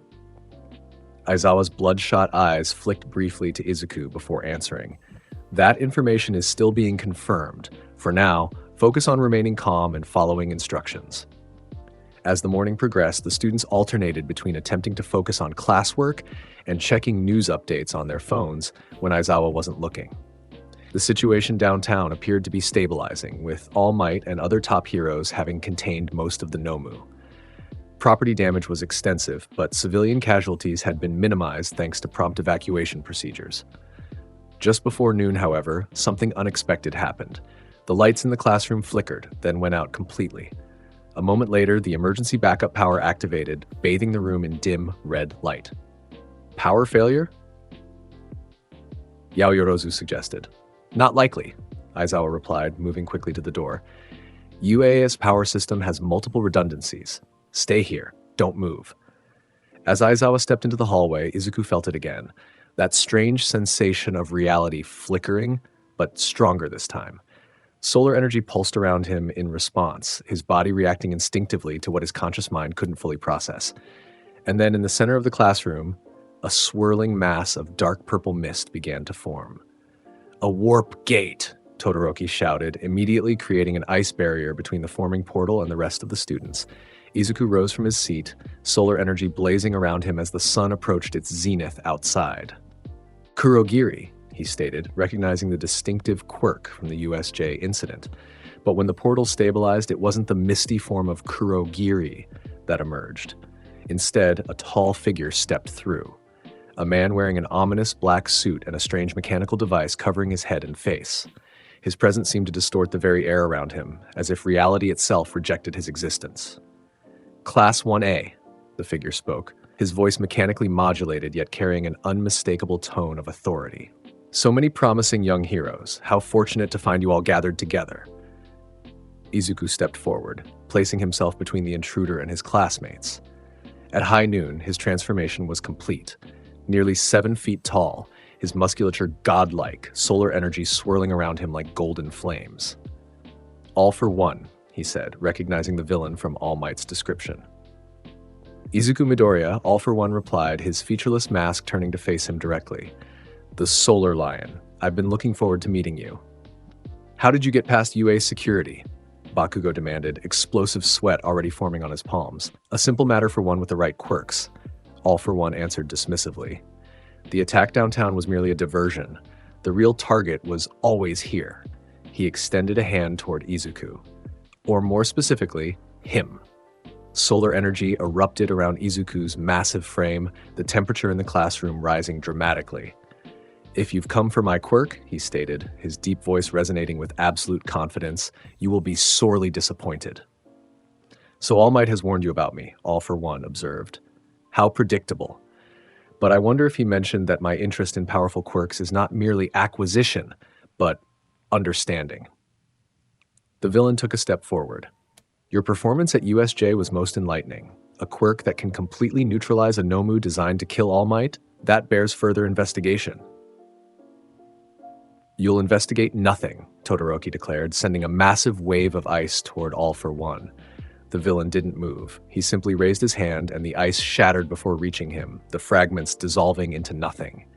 "Impressive control, young Todoroki," All for one commented, "but ultimately futile.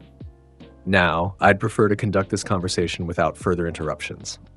He made a subtle gesture, and suddenly every student except Izuku found themselves frozen in place, unable to move or use their quirks.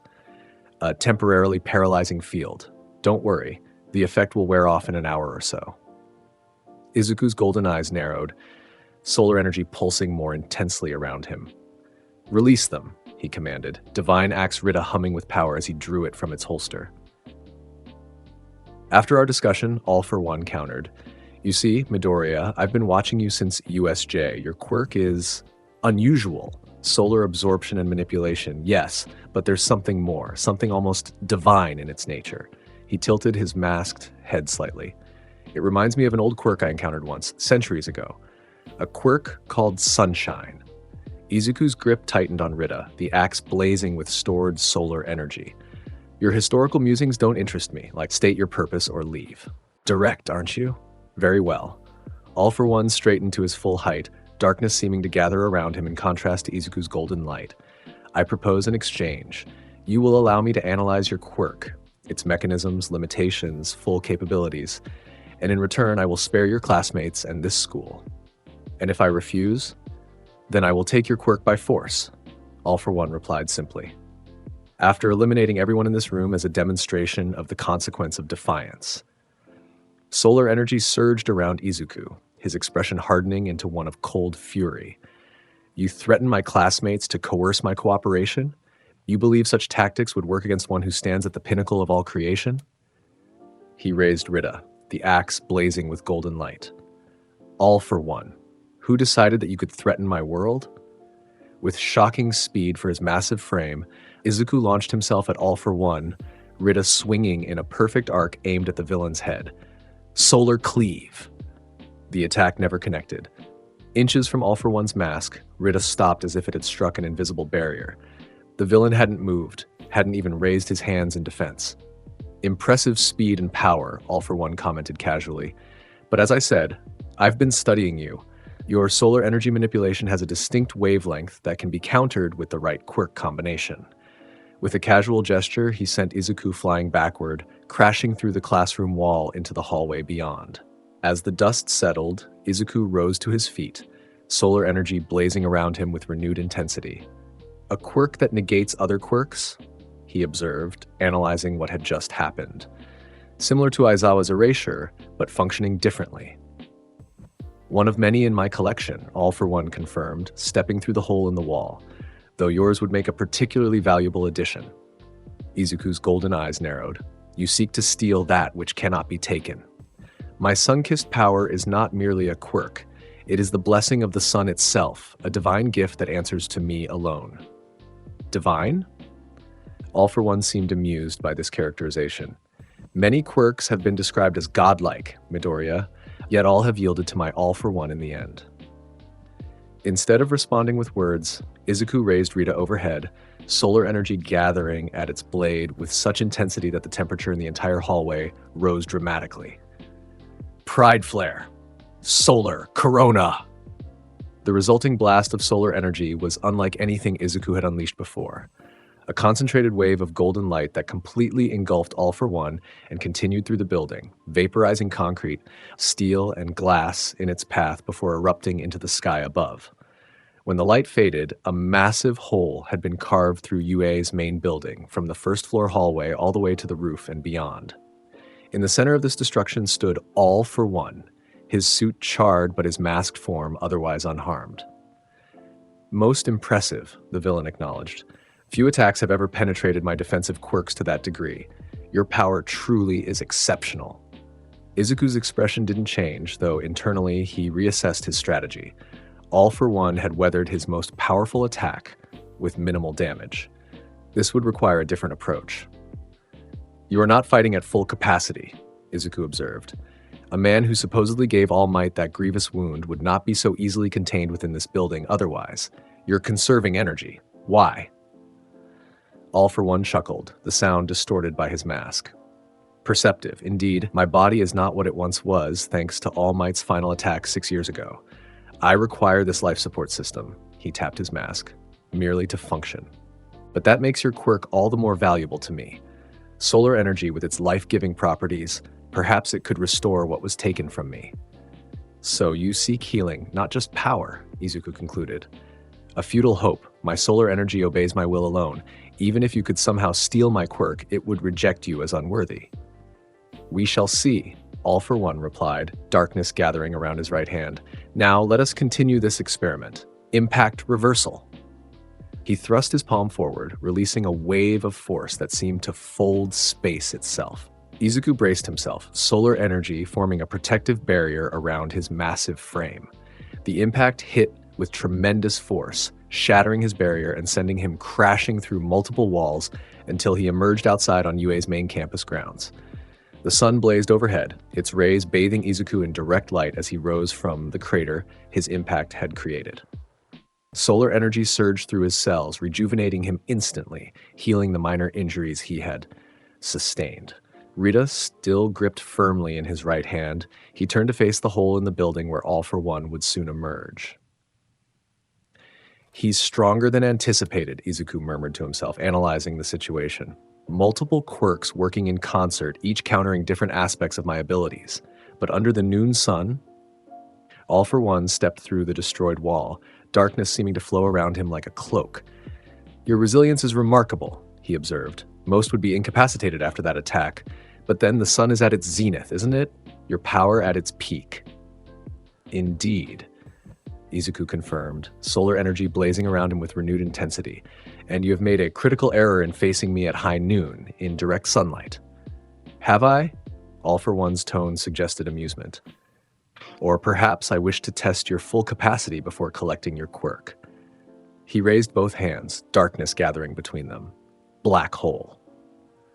A swirling vortex of absolute darkness formed between All for One's palms, its gravitational pull immediately affecting everything nearby. Grass, debris, even light itself seemed to bend toward the miniature singularity. Izuku found himself being dragged forward despite his enhanced strength, the pull growing stronger by the second. A fascinating quirk, isn't it? All for One commented. Acquired from a pro hero years ago, it creates a localized gravity well that nothing can escape, not even light. Izuku planted his feet firmly, solar energy blazing around him as he resisted the pull. Nothing can escape, he repeated, a smile spreading across his face despite the strain. Who decided that? With a roar of effort, Izuku swung Rita in a horizontal arc, releasing a crescent of concentrated solar energy directly at the black hole. Divine punishment! Solar cleave! The golden crescent struck the swirling darkness, and for a moment nothing happened. Then, to All for One's visible surprise, the black hole began to destabilize, golden light seeping into the darkness, disrupting its perfect symmetry. With a sound like reality itself tearing, the quirk-created singularity collapsed in on itself and vanished. Impossible! All for One muttered, that quirk is absolute. Against ordinary opponents, perhaps, Izuku replied, solar energy swirling around him like a golden storm. But I stand at the pinnacle of all creation. The sun's light cannot be permanently extinguished, even by the deepest darkness. All for One studied him for a moment, his masked face unreadable. You continue to surprise me, Midoriya. Perhaps a different approach is needed. He spread his arms wide. Weather manipulation, eclipse formation. The sky above began to darken unnaturally, clouds gathering with impossible speed to block the sun. Within seconds, what had been a perfectly clear day transformed into an artificial night, complete with swirling storm clouds that completely obscured the sun. Izuku felt the change immediately, his solar absorption drastically reduced without direct sunlight. But unlike a natural sunset, this didn't trigger his night transformation. Instead, it merely limited his access to fresh solar energy. Now, we shall see how the solar lion fares when his sun is blocked. All for One declared, darkness gathering around his hands once more. Izuku's grip tightened on Rita, feeling the stored solar energy within the axe. An impressive display, he acknowledged, but ultimately futile. Divine Axe Rita stores solar energy precisely for situations like this. For a time, perhaps, All for One agreed, but stored energy eventually depletes, and without the sun. He launched himself forward with unexpected speed, darkness-wreathed fists striking with overwhelming force. What followed was a battle of unprecedented intensity. All for One unleashed quirk after quirk.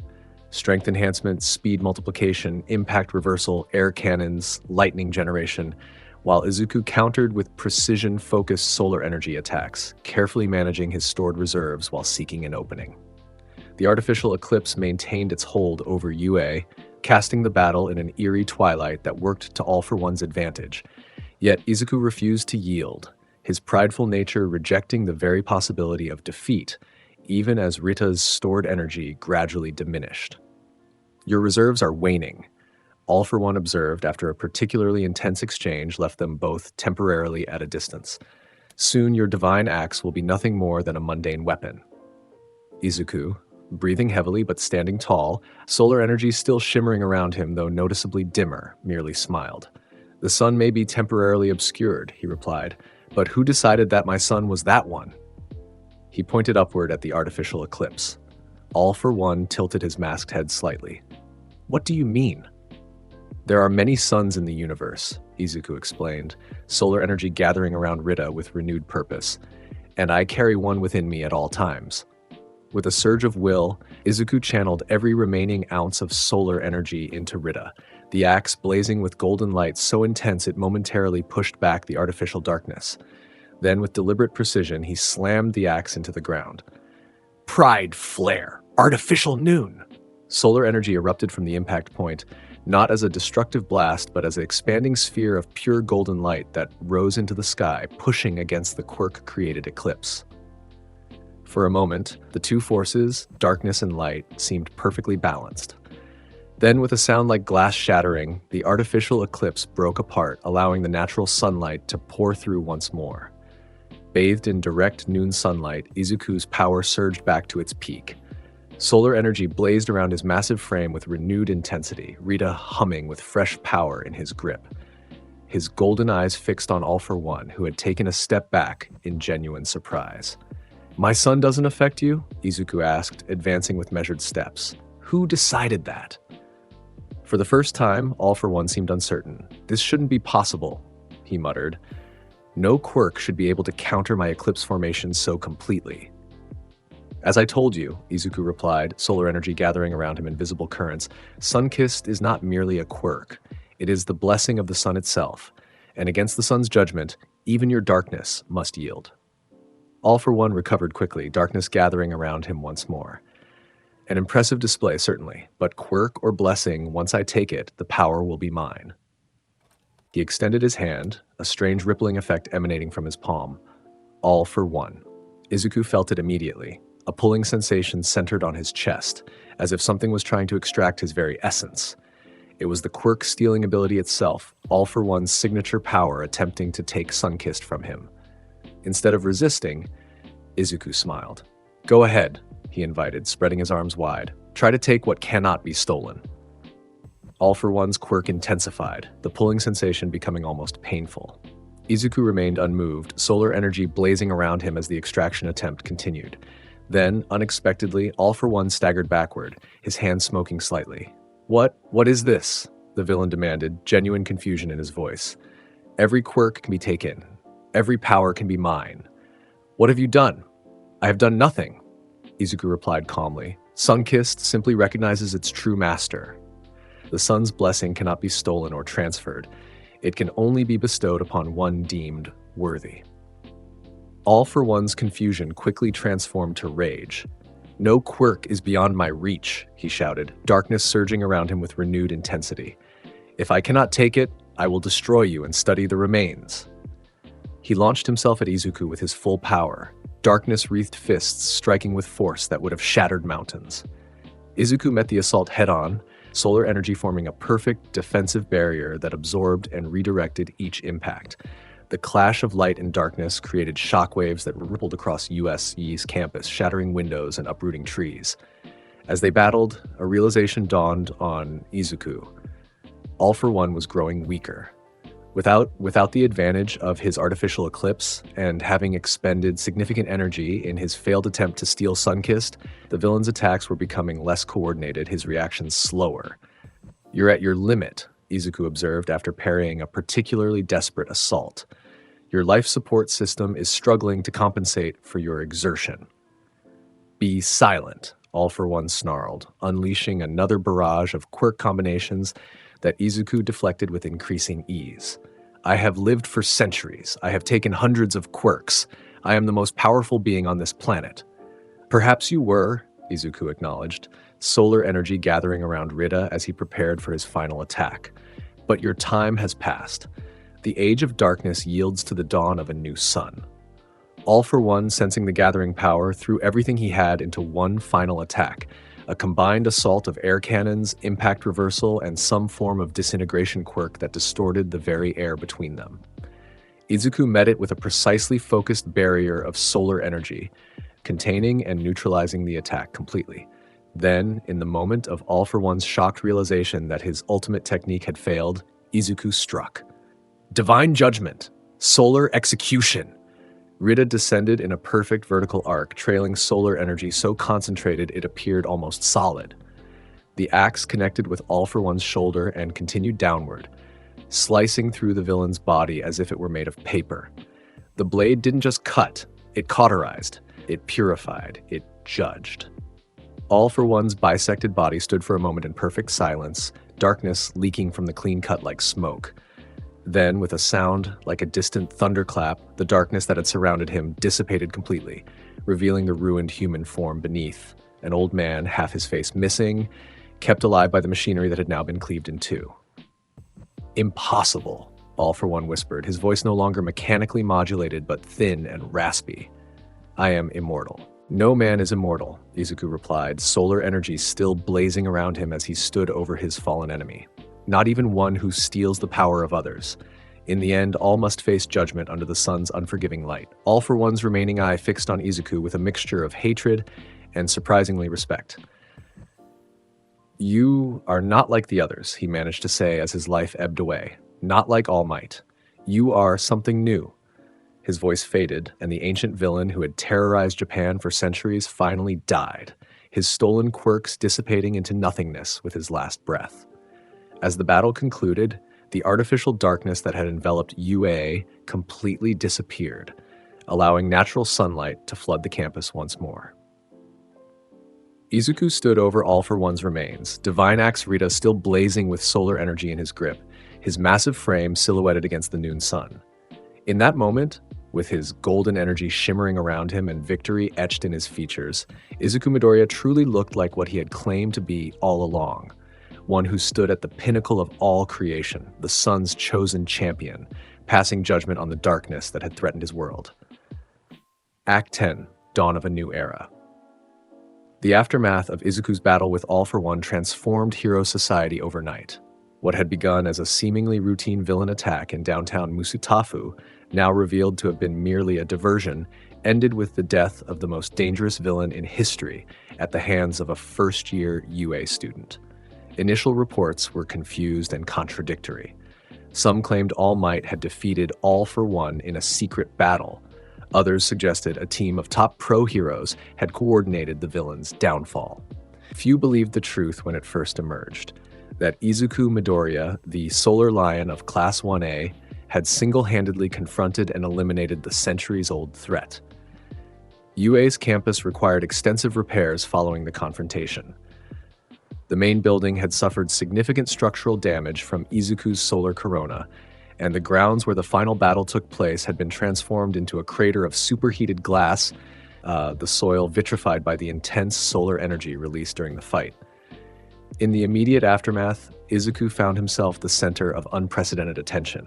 Government officials, top heroes, and media representatives all sought interviews or statements about the battle. Through it all, he maintained a dignified reserve, his pride evident but tempered by the gravity of what had occurred. "The threat has been eliminated," was his simple statement to the press, solar energy shimmering around his massive frame as he stood before the cameras. All for One sought to steal that which could not be taken. The sun's judgment was absolute. Class 1A's reaction to their classmates' feat ranged from awe to disbelief. They had witnessed the beginning of the confrontation, frozen by All for One's paralyzing field, only to be freed when the villain's death caused all his active quirks to dissipate. By then, the battle had moved outside, but the destruction left in its wake told much of the story. "You actually beat him," Kirishima said during their first class reunion after the incident, his voice filled with wonder. "The guy who nearly killed All Might, the guy who had hundreds of quirks, you just beat him." "Of course," Izuku replied, his daytime confidence in full effect as solar energy pulsed around him. The outcome was never in doubt. Darkness, no matter how ancient or profound, must always yield to light. "But weren't you scared?" Uraraka asked, her eyes wide. "Even a little bit?" Izuku considered this, his golden eyes thoughtful despite his prideful demeanor. "Fear is natural when facing the unknown," he acknowledged. "But at high noon, with the sun at its zenith and my power at its peak, who was there to fear?" Not everyone was equally impressed. Bakugo, predictably, seemed more irritated than amazed. "So you took down some old villain," he muttered during lunch one day. "Don't let it go to your head, Deku. I'm still going to surpass you someday." Rather than dismissing the claim, Izuku regarded his childhood acquaintance with unexpected respect. "Your determination is commendable, Bakugo. The summit may appear distant from where you stand, but the journey upward forges strength that cannot be gained any other way." The most significant reaction, however, came from All Might himself.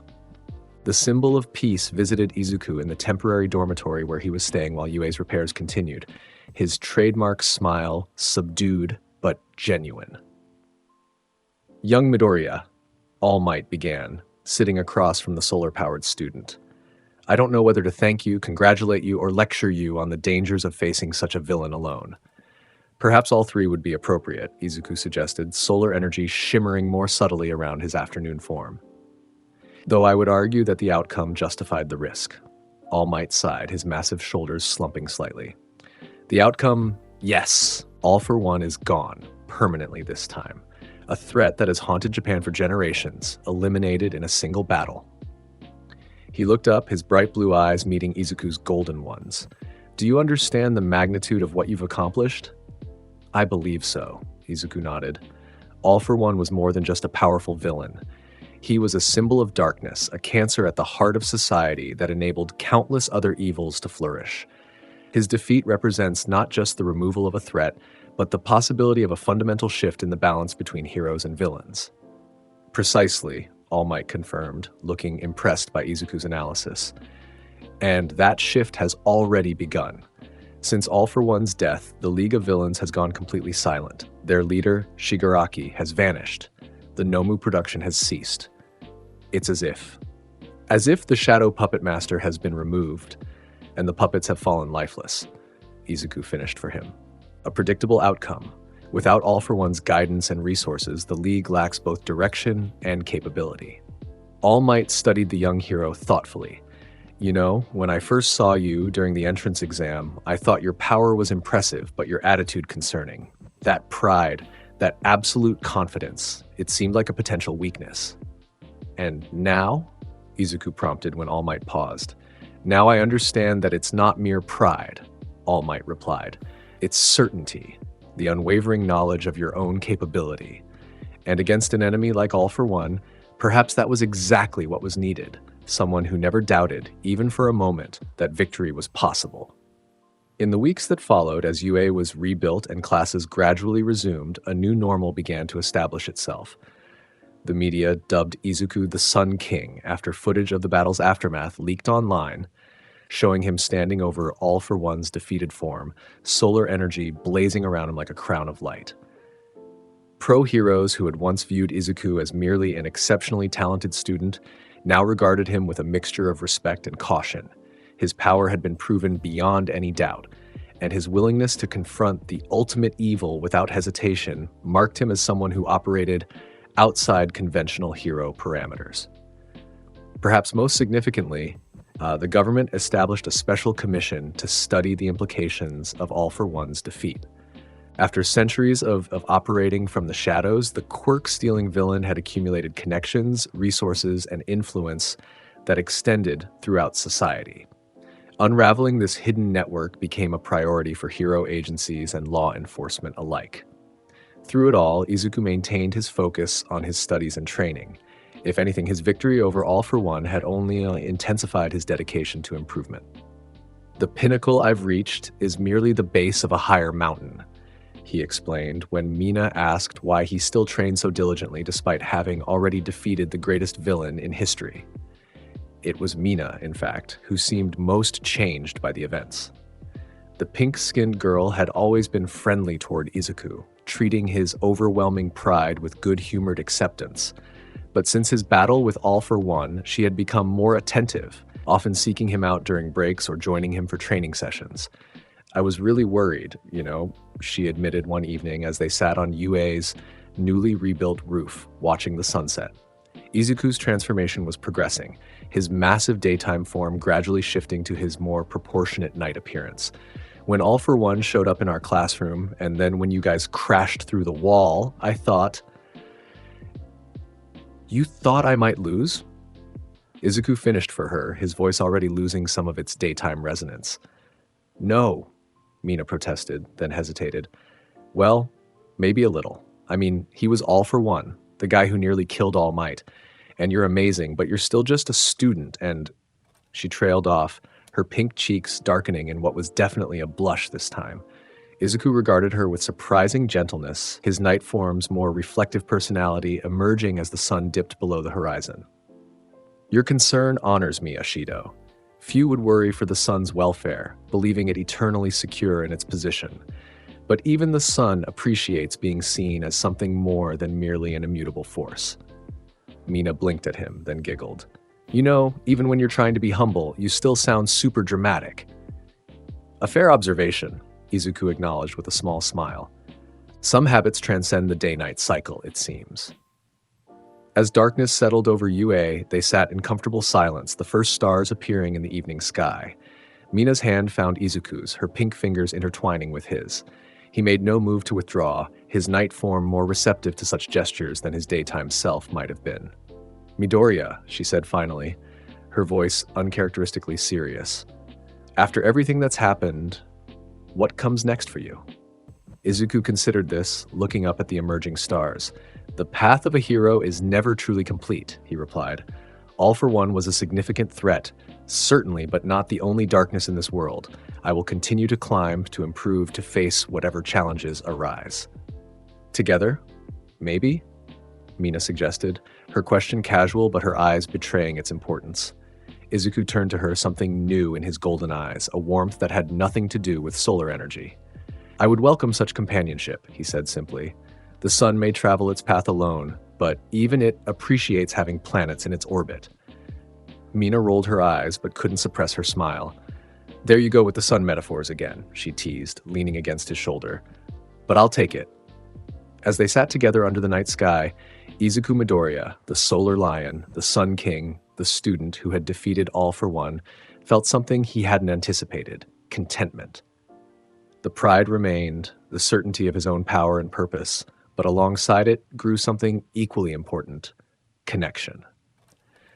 The sun might stand alone at the pinnacle of the sky, but its light touched everything, bringing life and warmth to a world that would be barren without it.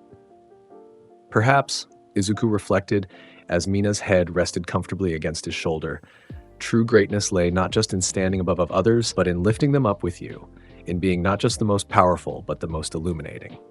Epilogue: The Sun King's reign, 6 years later. The morning sun streamed through the penthouse windows, casting golden light across the spacious bedroom. Izuku Midoriya, now 22 years old and in his prime, stood before the floor-to-ceiling glass, watching as his daily transformation progressed. Muscles expanded, posture straightened, presence grew more commanding with each passing minute as solar energy shimmered around his massive frame. Still doing the whole sunrise ritual thing, huh? Came a sleepy voice from the bed behind him. Izuku turned, a smile spreading across his increasingly regal features. Mina Ashido, now Mina Midoriya, stretched languidly, her pink skin contrasting beautifully with the white sheets. Her hero costume, acid-resistant and bearing the emblem of her agency, Pinky Queen, hung on a nearby chair, ready for the day ahead.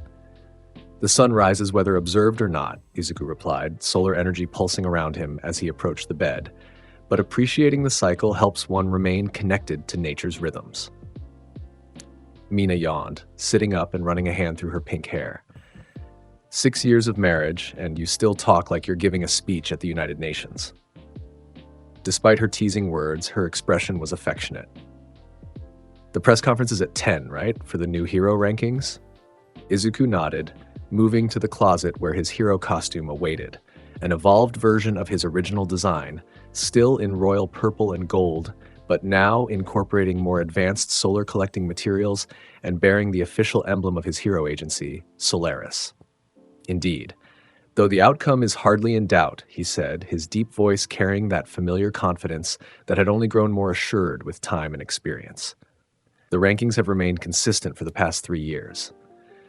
Mr. Number 1 for the 3rd year running, Mina grinned, slipping out of bed and heading for the bathroom. Try to look surprised when they announce it, okay? For the cameras? Izuku chuckled, the sound rich and genuine despite his increasingly prideful daytime personality taking hold. I shall endeavor to appear appropriately honored by this recognition of the obvious. As they prepared for the day, news played on the wall-mounted screen, highlighting recent hero activities and societal developments. Much had changed in the 6 years since Izuku's decisive battle with All for One, most notably the hero landscape itself. All Might had officially retired shortly after All for One's defeat, passing the torch to a new generation with surprising grace. Without his ancient nemesis to fight, the symbol of peace had found peace himself, transitioning to a teaching role at UA, where he continued to inspire future heroes. The League of Villains, as Izuku had predicted, had collapsed without All for One's guidance. Tamura Shigaraki had disappeared completely, rumored to have fled the country. Other members had either been captured or abandoned villainy altogether, sensing the shifting balance of power. Most significantly, villain activity as a whole had declined dramatically. The Sun King's reign, as media outlets often called it, had ushered in an era of unprecedented peace. Izuku Midoriya had surpassed even All Might's record for crime deterrence. Many villains simply refused to operate in areas where the solar hero was known to patrol. Have you seen this? Mina called from the bathroom where she was applying her makeup while watching the news. They're doing a retrospective on our UA class for the anniversary of graduation. Izuku joined her, now fully transformed into his daytime form and beginning to don his hero costume. On the screen, footage played of Class 1A's various achievements and current positions. Bakugo, now the number 3 hero, Ground Zero, appeared in a clip from a recent villain takedown, his explosive quirk having evolved in both power and precision. Todoroki, the number 2 hero, Frostburn, was shown coordinating an international rescue operation with his perfectly balanced fire and ice abilities. Others from their class had found their niches as well. Ida had taken up the Ingenium mantle and specialized in disaster response with his enhanced speed. Uraraka had revolutionized space development with her zero-gravity quirk. Yaoyorozu had combined hero work with technological innovation, her creation quirk making her one of the wealthiest heroes in history. "We've all come so far," Mina observed, a note of pride in her voice. "From scared first years during the USJ attack to some of the most influential heroes in the world." "Indeed," Izuku agreed, securing Divine Axe Rita to his back, the weapon having been continuously upgraded over the years to better channel and store his ever-increasing solar power. Though the paths have varied, the destination remains similar, to stand as pillars supporting society. Their morning routine completed, they departed their penthouse for the hero ranking announcement ceremony. As they traveled through Musutafu, now a gleaming metropolis that had flourished under the protection of its resident top heroes, citizens waved and called out greetings. Children especially reacted with excitement to the sight of the Sun King and Pinky Queen, the power couple of the hero world. The ceremony itself was held in the newly constructed Hero Plaza, a massive public space designed specifically for hero-related events and announcements. A crowd of thousands had gathered, kept in orderly formation by security and support heroes. Media platforms hovered overhead, broadcasting the event globally. As Izuku and Mina took their places among the assembled top heroes, familiar faces greeted them. Former classmates, teachers, mentors, all now colleagues in the professional hero world. All Might himself was present, no longer in his muscular form but still commanding respect in his dignified civilian appearance. Young Midoriya, the former symbol of peace, greeted him with a warm handshake. "Or perhaps not so young anymore. You're looking well." "As are you, All Might," Izuku replied, solar energy shimmering around him in the morning sunlight. "Your guidance at UA continues to produce exceptional heroes. I reviewed the footage of this year's sports festival. Several students show remarkable potential." All Might nodded, his expression thoughtful. "None quite like you, though," he observed. "In all my years teaching, I've never encountered another quirk like Sunkist." "The sun blesses few with its full power," Izuku acknowledged. "But many carry sparks of its potential within them. It merely requires the right guidance to ignite." The ceremony began with typical formality, speeches from government officials, acknowledgments of notable hero activities from the past year, recognition of retired heroes. Finally, the moment arrived for the official ranking announcement. "And now," declared the Hero Public Safety Commission chairperson, "the moment you've all been waiting for. The official hero rankings for this year, based on incident resolution rates, civilian approval, and overall societal contribution." The rankings appeared on massive screens surrounding the plaza, starting from number 10 and working upward. Each hero was called to the stage to receive their official recognition, their achievements of the past year highlighted for the audience. When they reached number 3, Bakugo's Ground Zero, a ripple of anticipation passed through the crowd. The explosive hero took the stage with characteristic intensity, though his acceptance speech showed how much he had matured since his UA days. "Being third best isn't my goal," he declared, his hands sparking with controlled explosions. "I'm still climbing. That's what heroes do. We never stop pushing ourselves, never stop improving. So enjoy the view from the top while you can, Deku, because I'm coming for that spot." The challenge drew cheers from the crowd, who had come to appreciate the rivalry between Ground Zero and the Sun King as one of mutual respect, disguised as antagonism. Todoroki accepted his number 2 ranking with characteristic calm, his brief speech focusing on international hero cooperation and the importance of balanced power application, themes that reflected his personal journey of reconciling the two halves of his quirk. Finally, the moment arrived for the number one announcement, though, as Mina had noted, there was little suspense involved.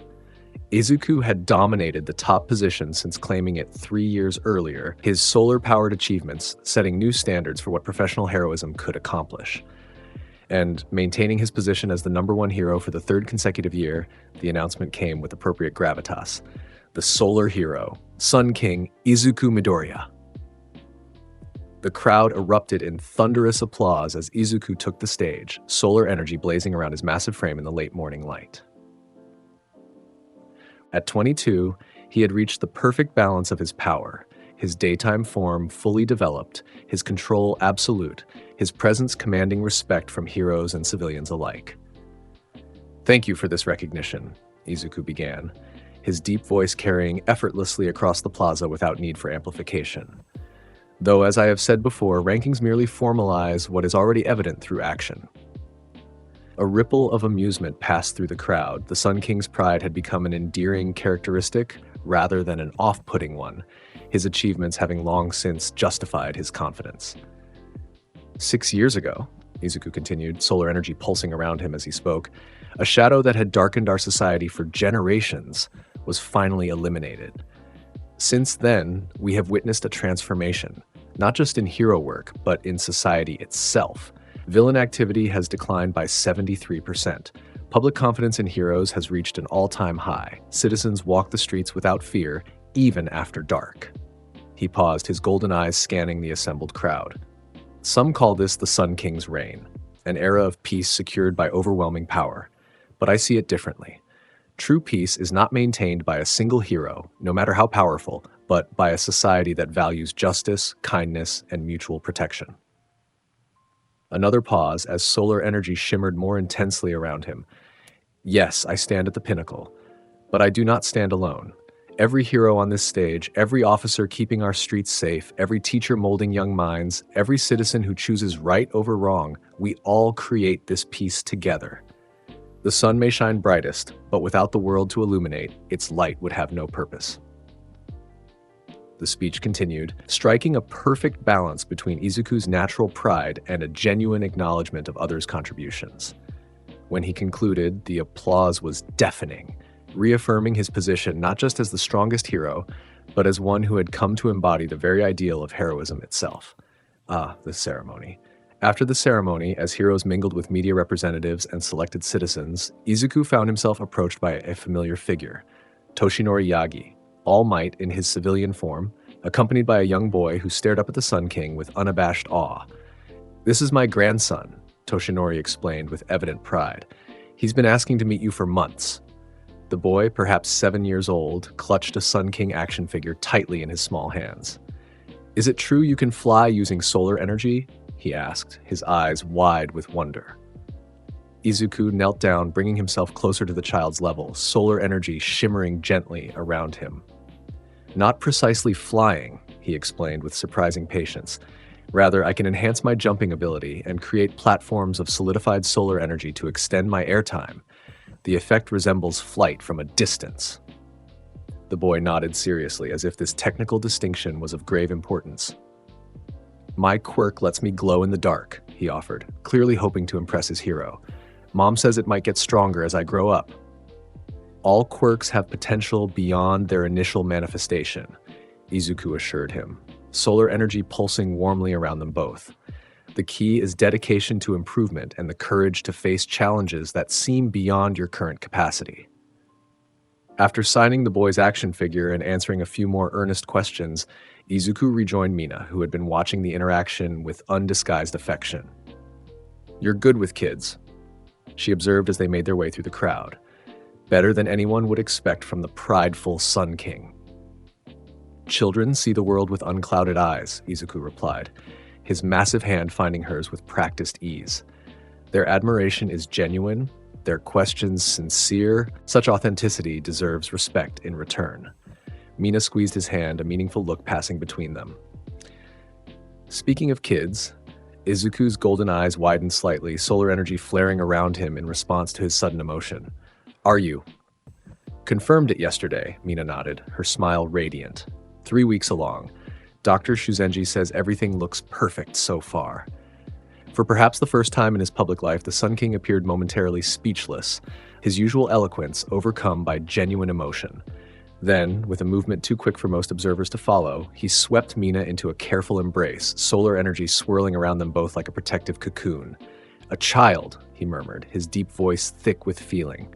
"Our child." "Yep," Mina grinned against his chest. "A little sun prince or princess. Probably going to have your dramatic personality and my looks if we're lucky." Izuku laughed, the sound drawing curious glances from nearby heroes who rarely heard such unbridled joy from the usually composed Sun King. "The world shall tremble at the mere possibility," he declared, though his tone was playful rather than prideful. That evening, as the sun began its descent toward the horizon, Izuku and Mina stood on the balcony of their penthouse, watching as the city below transformed in the golden light of sunset.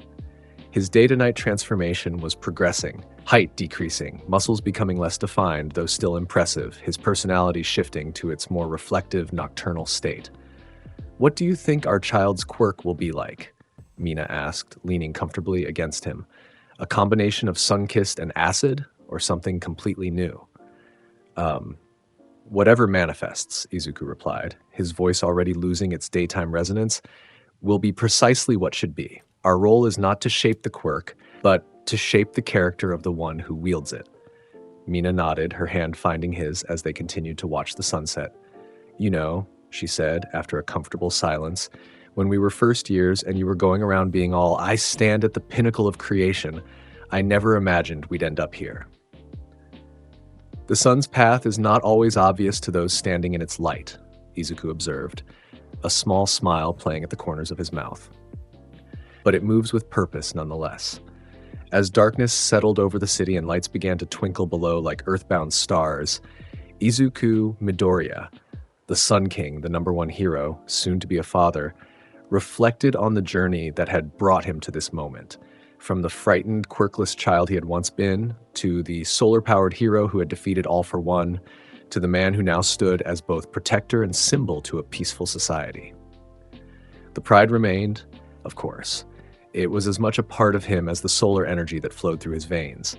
But it had evolved, matured, become something more nuanced. Not merely pride in his own power, but pride in what that power had helped create.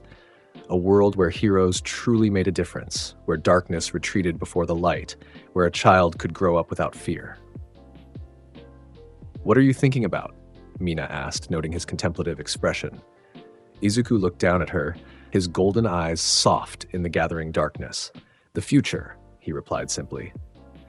"Our future." "And," she prompted, "what does the great Sun King foresee?" A smile spread across his face as he placed a gentle hand on her abdomen where their child had just begun its journey into existence. "Light," he said. "Endless light." As if in response to his words, the last rays of sunlight caught the highest buildings of the city, turning them to gold against the darkening sky, a final, fleeting moment of brilliance before night fully claimed the world. But unlike in years past, the coming darkness brought no fear, no uncertainty.